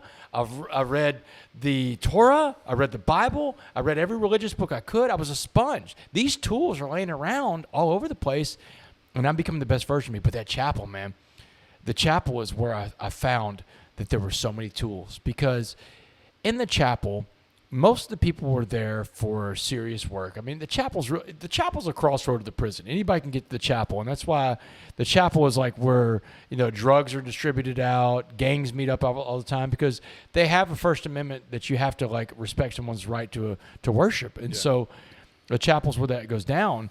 But a lot of people are very serious in the chapel. In fact, Muhammad told me, if you want to find a lot of coffee beans, get down to the chapel. I got down to the chapel so much I got a job at the chapel. And so my last job in prison, I was a chapel clerk. And it was the best job too, man. I remember being at that chapel because, I mean, where I went to work every day was where everybody was trying to get to. And that's my job, man. You're in a sacred space. Sacred space, man. And I could learn from other faiths. And I did, man. I learned from everybody in there, man, because everyone's a teacher. You know, the teachers don't always look like you. They don't always come from the same background as you. They don't have the same lived experience, but that's why they're the teacher, man. And so I'm around all these other people that are positively wanting to change themselves inside of prison. And there was that last job in the chapel that I got. The chaplain came in, Chaplain Vance, real nice guy. This is in 2015. It was in March of 2015. I'll never forget, man. He comes in that day, and I'm sitting at the desk working. And he said, he had a big smile on his face. He said, they're here for you. I said, who? He said, the parole board. He said, they just called your name over the radio. The parole board's here to see you. I'm supposed to come get you and escort you down to the parole office. And, man, my stomach dropped. And I've been in prison for 7 years, 3 months at this point, man. I've been in prison for a little chunk of time. I got a 65-year sentence. I know I'm up for parole, but I don't think I can make the first parole. No one makes their first parole in a life sentence. But I go down to the parole office that day, and I got a smile on my face because that's what coffee beans do. We smile everywhere we go. And the lady from parole called me, and she said, have a seat, Mr. West. She said, sit down. So I sat down in front of this lady. She's got my criminal file in front of her. It's about this thick. And she's flipping through the pages of it for about 20 seconds. She slams the file shut. She pushes it away. And she said, Mr. West, I came here today to ask you one question for your parole hearing. She said, this is a one-question test. She said, the answer to my question is going to determine whether or not you're going to go home or you're going to stay in this prison. But she said, the answer to my question is not in the file about the guy that I'm reading about who committed all those crimes in Dallas all those years ago. She said, we don't see a lot of people like you come through the system, because you had it all. You had every advantage, you had every privilege, you had every opportunity over everybody your entire life. She said, you're the definition of a privileged person in America. Scott, she was right, man. I mean, listen to the story you've heard today. I had it all, man. Yeah. Came from a 2-parent home, star athlete, Division I college quarterback, worked the best jobs, worked in Congress, worked on Wall Street, worked for a guy running for president, had everything going for me in life, but again, addiction, drugs and alcohol. She's going through my parole packet. A parole packet is all the stuff you've done to, show that you're ready for parole. Mm-hmm. She sees all my AA sign-up sheets because you have a sign-in sheet every time you go. And, man, I forgot a bunch of them. All those years of going to see Ray at the chapel. And she said, you're in AA, huh? I said, yeah. She said, man, you've been going to a lot of meetings. And, man, I'm feeling pretty good. I'm like, yeah, it's good. She knows that. She said, great. She said, what's the 8th step? I was like, oh, she knows her stuff, man. So it's like, yeah, that's where you make a list of all the people you've harmed and you become willing to make the amends. And she said, you do know that you can't apologize to your victims. That was interesting point in your book. I didn't know that. Yeah. So that's a rule. It's a law in Texas. You can't apologize to the victim of a crime. And which kind of gets in the way of like your 8th and 9th step, right? Yeah. You become willing to make the amends. The 9th step is when you make the amends. But they have a little caveat in the 9th step, except when to do so would cause you or the other party harm. And in that case, Ray said there's a thing called a living amends. A living amends. A living amends is when you go out and do good deeds and you expect nothing in return. And that's what knew I would have to make is a bunch of living amends because I have a bunch of victims out there that I can't apologize to. And I can't make apologies, Scott. I can't apologize to my victims. I can't ever reach out and say anything to them. That's just the law in the state of Texas. You can't apologize. An apology can send you back to prison. And so that's what the lady's telling me from parole. You can never apologize to your victims. I'm like, all right, I got it. So she said, look, you didn't just change yourself while you were in this prison. She said, you changed the entire prison around you. She said, one man changed this prison. And I knew what she was talking about. She's talking about all the changes that were made in the pods that I live on. One of the things I realized in there is that when I realized these guys never had someone show them what a healthy community looks like. A lot of them didn't have a father figure in their lives. I had a dad my entire life. I had a dad when I was still in prison, So I felt like it was my job to show these guys what a healthy community looks like. A healthy community, I believe, is a place where everybody comes together and we all kind of throw our talents out on the table and say, hey, this is what I'm good at. If anybody needs this skill over here, I'm your guy for that. And a healthy community. We see a piece of trash on the ground, we pick it up because we all live in this community. We don't want a dirty community. And that's the kind of stuff I was able to instill in these guys. When my big service work project in prison was teaching guys how to read and write. I'd get them ready for the GED test. So if they ever got out of prison, they'll be a better husband or a better father. And, in prison, nothing's free. And these guys would always say, well, I can't allow you to teach me for free. I must pay you something. And I tell them, man, don't pay it back, pay it forward. And so I explained to them what pay it forward is. Like, hey, you see somebody that's in need, go meet that need for another person. I'll give you a real good story about that. This guy was teaching to read and write. This older Hispanic guy. He's in his 60s. Best prison artist I've ever seen. He was the best guy on the whole block, man. This guy could draw anything. He's a great tattoo artist too, right? So he comes up to me. I'm teaching him how to read. He wants to get his GED. Pretty cool, right? You're in your 60s. You want to get a GED. So he comes up to me one day. He says, hey, West, I found out how I'm going to pay you. He said, there's a guy in our pod. He tells me who the guy is. He said, the guy is indigent. He has no money. Indigent means you have no money. He said, but the word on the street is he's looking for someone that'll do a Christmas card for him to send to his family because he doesn't have anything to give to his family, but he doesn't have any money for a Christmas card. He said, I'm going to make him the best Christmas card anybody's ever seen. Scott, this guy, this artist, told that guy, he said, give me every picture you've got from every family member who's ever written you over the last 20 years you've been locked up. And he got all the pictures. And he told the guy then, sit for a portrait so I can draw you. And he puts this guy into a portrait, draws him. Looks like a photograph. The guy's a great artist. And then he draws everybody from his family in the picture with him. That guy got to send a Christmas portrait home of some family picture. One of the things you realize in addiction, maybe, in corrections for sure, in prison, is you start seeing family pictures where you don't show up in anymore. And when I got home from prison, I saw that 2004, 2005, when Damon starts getting on drugs, he never comes home anymore. I'm not in any of the pictures. When I'm in prison, I'm really not in the picture. But the family goes on, right? But life goes on out there in the free world, man. People are still getting together for occasions or taking pictures. I'm never in them. This guy had been locked up for like 20 years, man. So, but he was able to give his family this gift of him in the picture with all of them. And the artist did that because he learned what it was to pay it forward. Now, the guy that got the picture, he got to send it home, that guy a couple of days later, man, they got guys in wheelchairs in prison. They got a lot of old and sick people in prison. Mm-hmm. That guy took it upon himself from the rest of the time he was in prison to push guys to the chow hall that needed rides. He'd give a different guy a ride every day in a wheelchair, but he was paying it. He didn't have any money, but he paid it forward the way he could. And I mean, that stuff took hold in there, and that's what the lady from Parole was talking about. I mean, that stuff, there were stories about that. So she's like, listen, here's the question I have for you. She said, if you could be remembered for being anything in life, anything at all, she said, tell me what that one thing would be, but give it to me in just one word. Go. And man, I didn't have to think about that answer, Scott. I've been living that answer the whole time I was in prison, the whole time I was working this program recovery, the whole time that spiritual awakening had taken hold of me. I knew the answer to that question, and I fired it back at her immediately, and I said, useful. Remember the serenity prayer? What's on your line? You can be useful again. That's where the answer came from. I said, useful. I said, I just want to be useful, and I can be useful inside this prison, or I can be useful in the free world again. And November 16, 2015, man, 7 years, 3 months, and 18 days after I walked out of a Texas prison on parole to the year 2073. So I got a little time left on prize of this recording right now. I got 48 more years, but I'll be 50 in the next couple of months, so I'm halfway there, you know. But I'm not worried about being on parole, you know.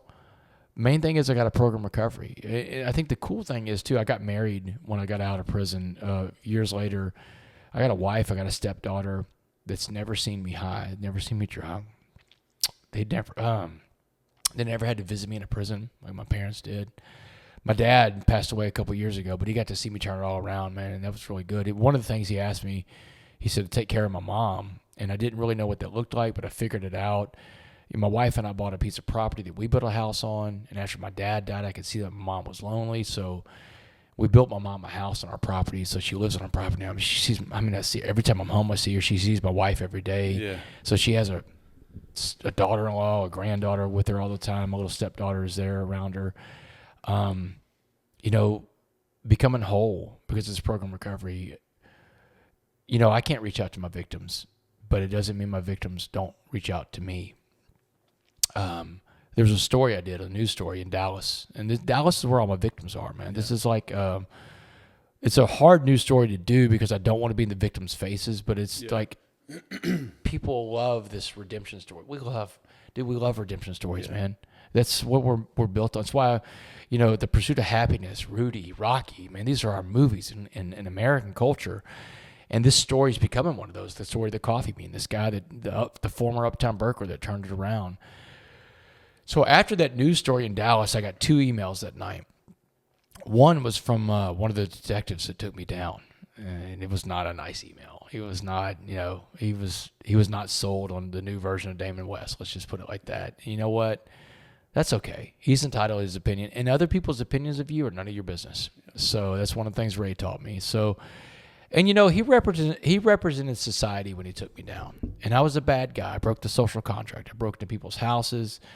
And so I get where he's coming from, and that's also his side of the street. So I didn't respond to the email. I didn't think it needed a response from me. The other email that I got after that news story, I didn't recognize the name on it. The subject line said, "Damon, I forgive you." The biggest burglary victim I had out there of all the burglaries I committed. This is a woman. It was one of the last weekends of burglaries we did before we got caught, Dustin and I. We broke into this woman's condo in Uptown Dallas.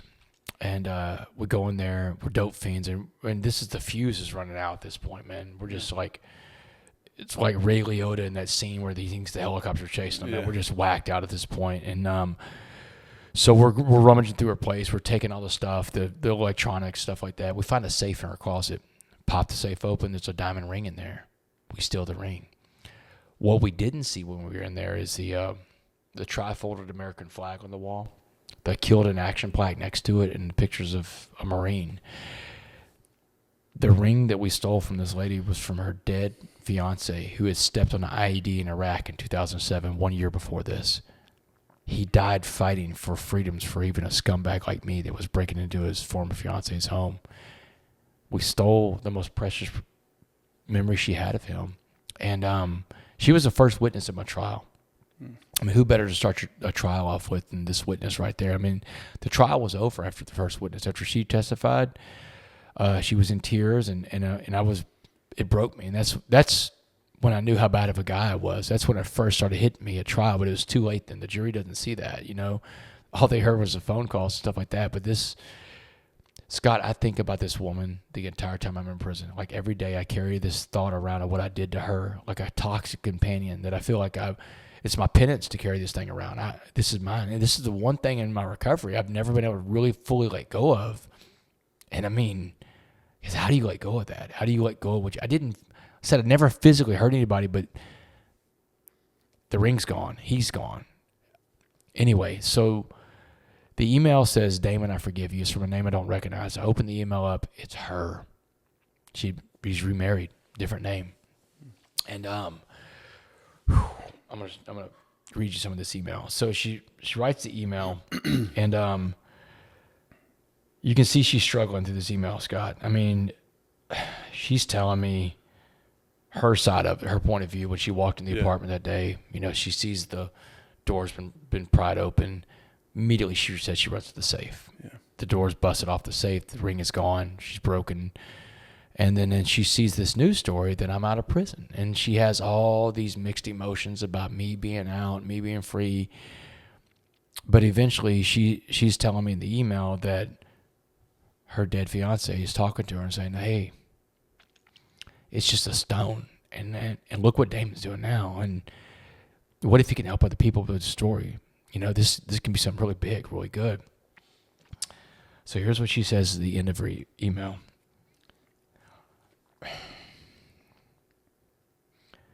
With that, I'd like to say, I forgive you. I'm moving on in the hope that you're a genuine person with a good heart, and the hope that you put others before money or fame as you share your story, and the hope that you and your family never experience great loss or violation. Most importantly, in the hope that you feel peace in knowing that we are saved from the mistakes we make in this world, thanks to the unfailing love of Christ. Life is such a gift. May you live it to the fullest, Damon. Man, the tears just came flowing. And I mean, I was like, I knew what I had to do, so I straightened up, and I sent it to my parole officer, Ms. Braggs. I sent her an email, call her up. She's like, hey, you okay? I said, yeah, check your email. She's crying. She said, I remember you telling me about this victim. And she said, this is part of it, man. You're going to be approached by your victim. She said, do not respond to her email. Yeah. And I'm like, Ms. Braggs, I got to respond to her email. She said, you can't respond to her email. I said, can you respond? She said, no. No one can respond to her email. That's not the way it works, Damon. You can't have any contact with her. And I understood. That rule is there. I believe the rule is there that you can't contact your victims because it's more for violent criminals. Like someone that survived a violent crime, a rape or something like that. You don't necessarily want someone reaching out and saying, hey, I'm so sorry, I've changed, I'm a better guy now. You rip open a wound. So they just make it blanketly. You can't apologize for any crimes, and you can't contact your victims. So the next call I made was to Ray. And Ray's a dinosaur, man. Ray has a flip phone, man. He doesn't even have an iPhone. He doesn't have an email. You can't text him. But I call him up. I read the email to him. And his little Boston saying, his little Boston accent, he said, isn't that something? God did for you what you couldn't do for yourself. He said, that's the way the program works, Damon. He hung up on me. So, you know, Scott, I I tell my wife every day, I can't believe this is my life. And not just because of the things that have happened. Like you're speaking all over the planet, you're writing books, there's a potential movie deal. Those are things that people see on the surface. But I can't believe this is my life because I get to have all this impact in the world. But it's still contingent upon me every day to wake up and work my program recovery. And my prayer every day is just that I pray to God to put in front of me what you need me to do today for you, and let me recognize it when I see it. And when you reached out, when Lane put us on that text message together, and I'd heard your stuff over the years because Lane's always been sending me your podcast, and it's one of those things where that prayer kicks in. I'm like, hey, dude, I want to do your podcast, and I want to do it in person. So thank you for this opportunity today because you were on my list, brother. So thank you. It's my honor. I mean, for you, I know we were having like a little bit of rain yesterday, and there was a little concern on whether you're like, dude, here's the thing, you may have to come down to Miami and pick me up. And I was like, dude, whatever, let's do this, right? You didn't hesitate. You said I'll be there. Yeah. But for you to, know the only way to do it is in person and find it, and you're like, my book's around this day, it'll be perfect timing, let's do it, and to make it up here. I mean, dude, it's our honor. I wanted to touch on one thing that, from this perspective, was really cool. Who was the lady that was asking you the questions about you getting out? The woman that was like, you got to answer this one question. Oh, it's a parole caseworker. I don't even know. I don't know her name. So what was interesting is, Muhammad, his last line to you was, yelling back as he was walking away, be a coffee bean, right? Yeah. And he planted the seed of this story, and then through your whole story was you embodying this message of being the coffee bean. And then what she said to you, she goes, you've not just changed, but you've changed this prison. And it was kind of her dubbing the coffee bean having taken effect. Like, absolutely. You became that message. So it was like from a prisoner, it came through the groundwork, right? Came up within you, made it known, and then society, corrections, right? The symbolism of her as like this motif of everything that you're up against goes, well, we're gonna knight you because like we've seen the change also. And that was just like, damn, that is so cool, like full circle, man. And confirmation, man. Yeah, I mean, dude, your story is just, I cried 3 times. While I was reading the story, while Brett was walking, I like hid my face. No, I'm just joking. I didn't. I'm not crying. You're crying. Yeah. He joined me and cried with me. No, I didn't. He did. So, dude, it's such a powerful book. 6 dimes in a nickel.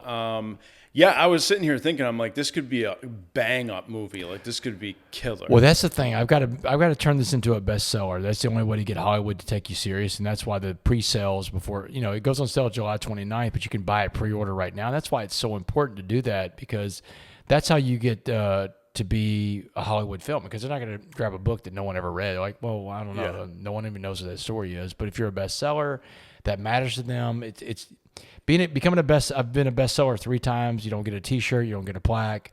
Nothing happens. They changed the book cover up to put a little banner on it. Yeah. But add it to your Instagram profile. Yeah, for Hollywood, it seems like that this is a big thing for them. So yeah, I want to do everything. I think the country needs this message and this story. I mean, what better story to come into people's living rooms in America right now with everything going on than this story about this guy who looks like some of America, but he only becomes the person he is because the people that look like the rest of America help him get there.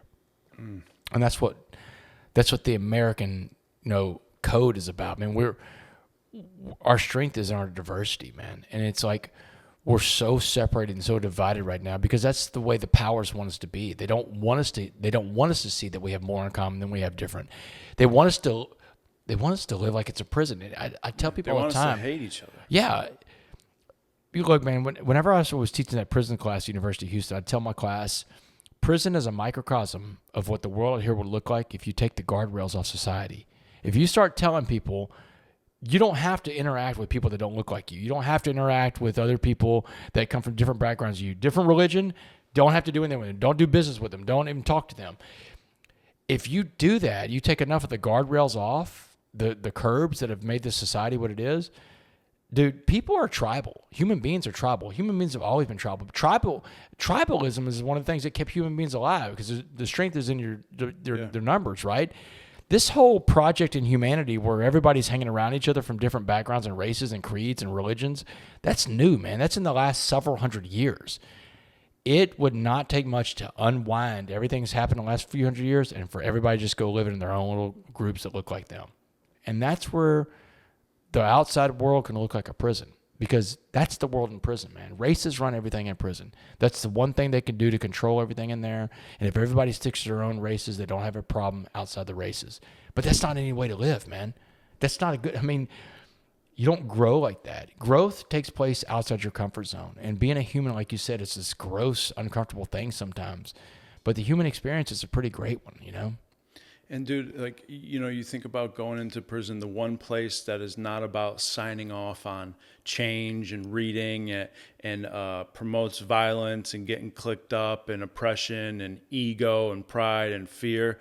The one place where it said it's not okay to become a change agent, those same people, unbeknownst to them, helped you actually transcend, become that. Yeah. So it's like, you know, don't feel sorry for anyone whining that's outside of prison that has that opportunity to change. You know what I'm saying? Like, absolutely. Your meter for whining and complaining was probably non-existent. Oh, man. And I tell you what else I have is I have a great perspective on what a bad day looks like. My worst day out here is better than my best day in prison. Yeah, I can only imagine. Every day that I wake up, my feet don't hit the cold concrete floor of the prison cell, I'm winning. But it's also contingent upon me going to those meetings, man. Yeah. I mean, look, anything I put in front of my recovery, I'll lose.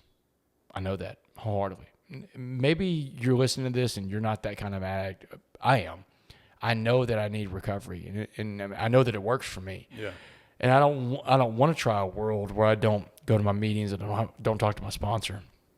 I've done that before. Yeah. I've done it when I took control of my life. I drove a car right into a prison. I mean, so I don't have the keys now. I'm in the passenger seat, brother. Yeah. Like you said, right size. Yeah. You know, and as Sabur, right? Sabur, yeah. Sabur. As Sabur said, sometimes they lock up the right guy. Man, that messed me up when he said that. Oh, man. But he was saying it was ordained. Yeah, man. I still talk to him all the time. He's one of a few guys that were really kind to me when I was in prison. And so they don't have any family, so I take care of them every month. I put $100 in their books and I take their phone calls from prison. Yeah, that's love. But, yeah, man. Sabur, when he told me sometimes I lock up the right guy, even when I'm walking out of prison that day, that he says that, I don't understand what he means by that, but I understand now. And I don't take that lightly, man. Like, I'm the face of hope for a lot of people, for a lot of different reasons. But for people incarcerated, dude, I get letters every month from people that are in prison, man. I mean, I'm their Andy Dufresne. Andy Dufresne, the guy from Shawshank, you know, the guy that escaped from Shawshank. And he brought hope to everybody in Shawshank. That's what Shawshank was about. It was about hope. And I'm their Andy Dufresne. I'm the guy that brings hope because I made it out. I told the people in prison that when I was in there, when I get out, I'm coming back. I'm going to come back and I'm going to bring hope. And, man, I live 4 miles away from the prison where I did my time. I go in there all the time, man. And they're all reminding me, man, you said you'd be back and you came back, man. And your word is everything, man. You got to feel like probably a huge responsibility being that face or pressure at all? Both. There's a responsibility and a pressure. Here's the responsibility. My responsibility is that I know that inside of prisons is where I'm supposed to go do a lot of service work. And that's where I do it. People don't see a lot of that because it's not, people don't have to see that. They don't have to see everything you do anyway. Yeah. But I do a lot of stuff inside prisons because I know that's where my story has the most power, right? But the pressure, and it's not really pressure, but it is, dude, if I screw this thing up, I don't just take Damon West down or my family. Man, I'm taking down college and pro football programs. I'm taking everybody that believed in me. I'm taking every inmate that's coming up for parole in America. I'm taking them all down. Because you know what parole voters all over America would say if I go back to prison? Let me tell you a story about this guy named Damon West who had all these opportunities in life. He had everything going for him, and he couldn't get it right. You have nothing. You'll never get it right. You chop up the redemption story. Yeah. You put false hope back in. It doesn't work. It ain't going to happen. People don't change. You'll never be able to do it if you couldn't do it. I mean, and the truth is it'd be very difficult for me to even live in a prison. I mean, they would have to you'd have to probably put me out into a segregated environment where, you know, you're locked down the whole time, private custody kind of thing. They'd kill me if I went back to prison. Those guys would kill me in there because they would say, you're the guy that stole the hope from all of us. And you're the reason why none of us make parole anymore. They'd kill me the first day in. So can't go back, brother. With great power comes great responsibility. That's right. Dude, thank you for They coming lock up on. the I right guy. appreciate you, dude. I'm so happy we got to do this in person. You know, honored that you drove up here in the middle of, you know, speaking this morning, driving up here. Now you got to go fly back down to Miami. So it's all good, man. Yeah. Dude, this is a great opportunity to reach other people, to share the message. I mean, dude, we're both worker program recovery. The 12 steps as we take it out to other people who are struggling. I believe we worked a 12 step today, man. I believe we found somebody out there. And special shout out to Lane Kiffin, man, our mutual friend. That's right. Thanks for setting it up, Mississippi Lane. Lane. Yeah. You know, thanks again, brother. All right, brother. Thanks. Appreciate you. Brother. Thank you.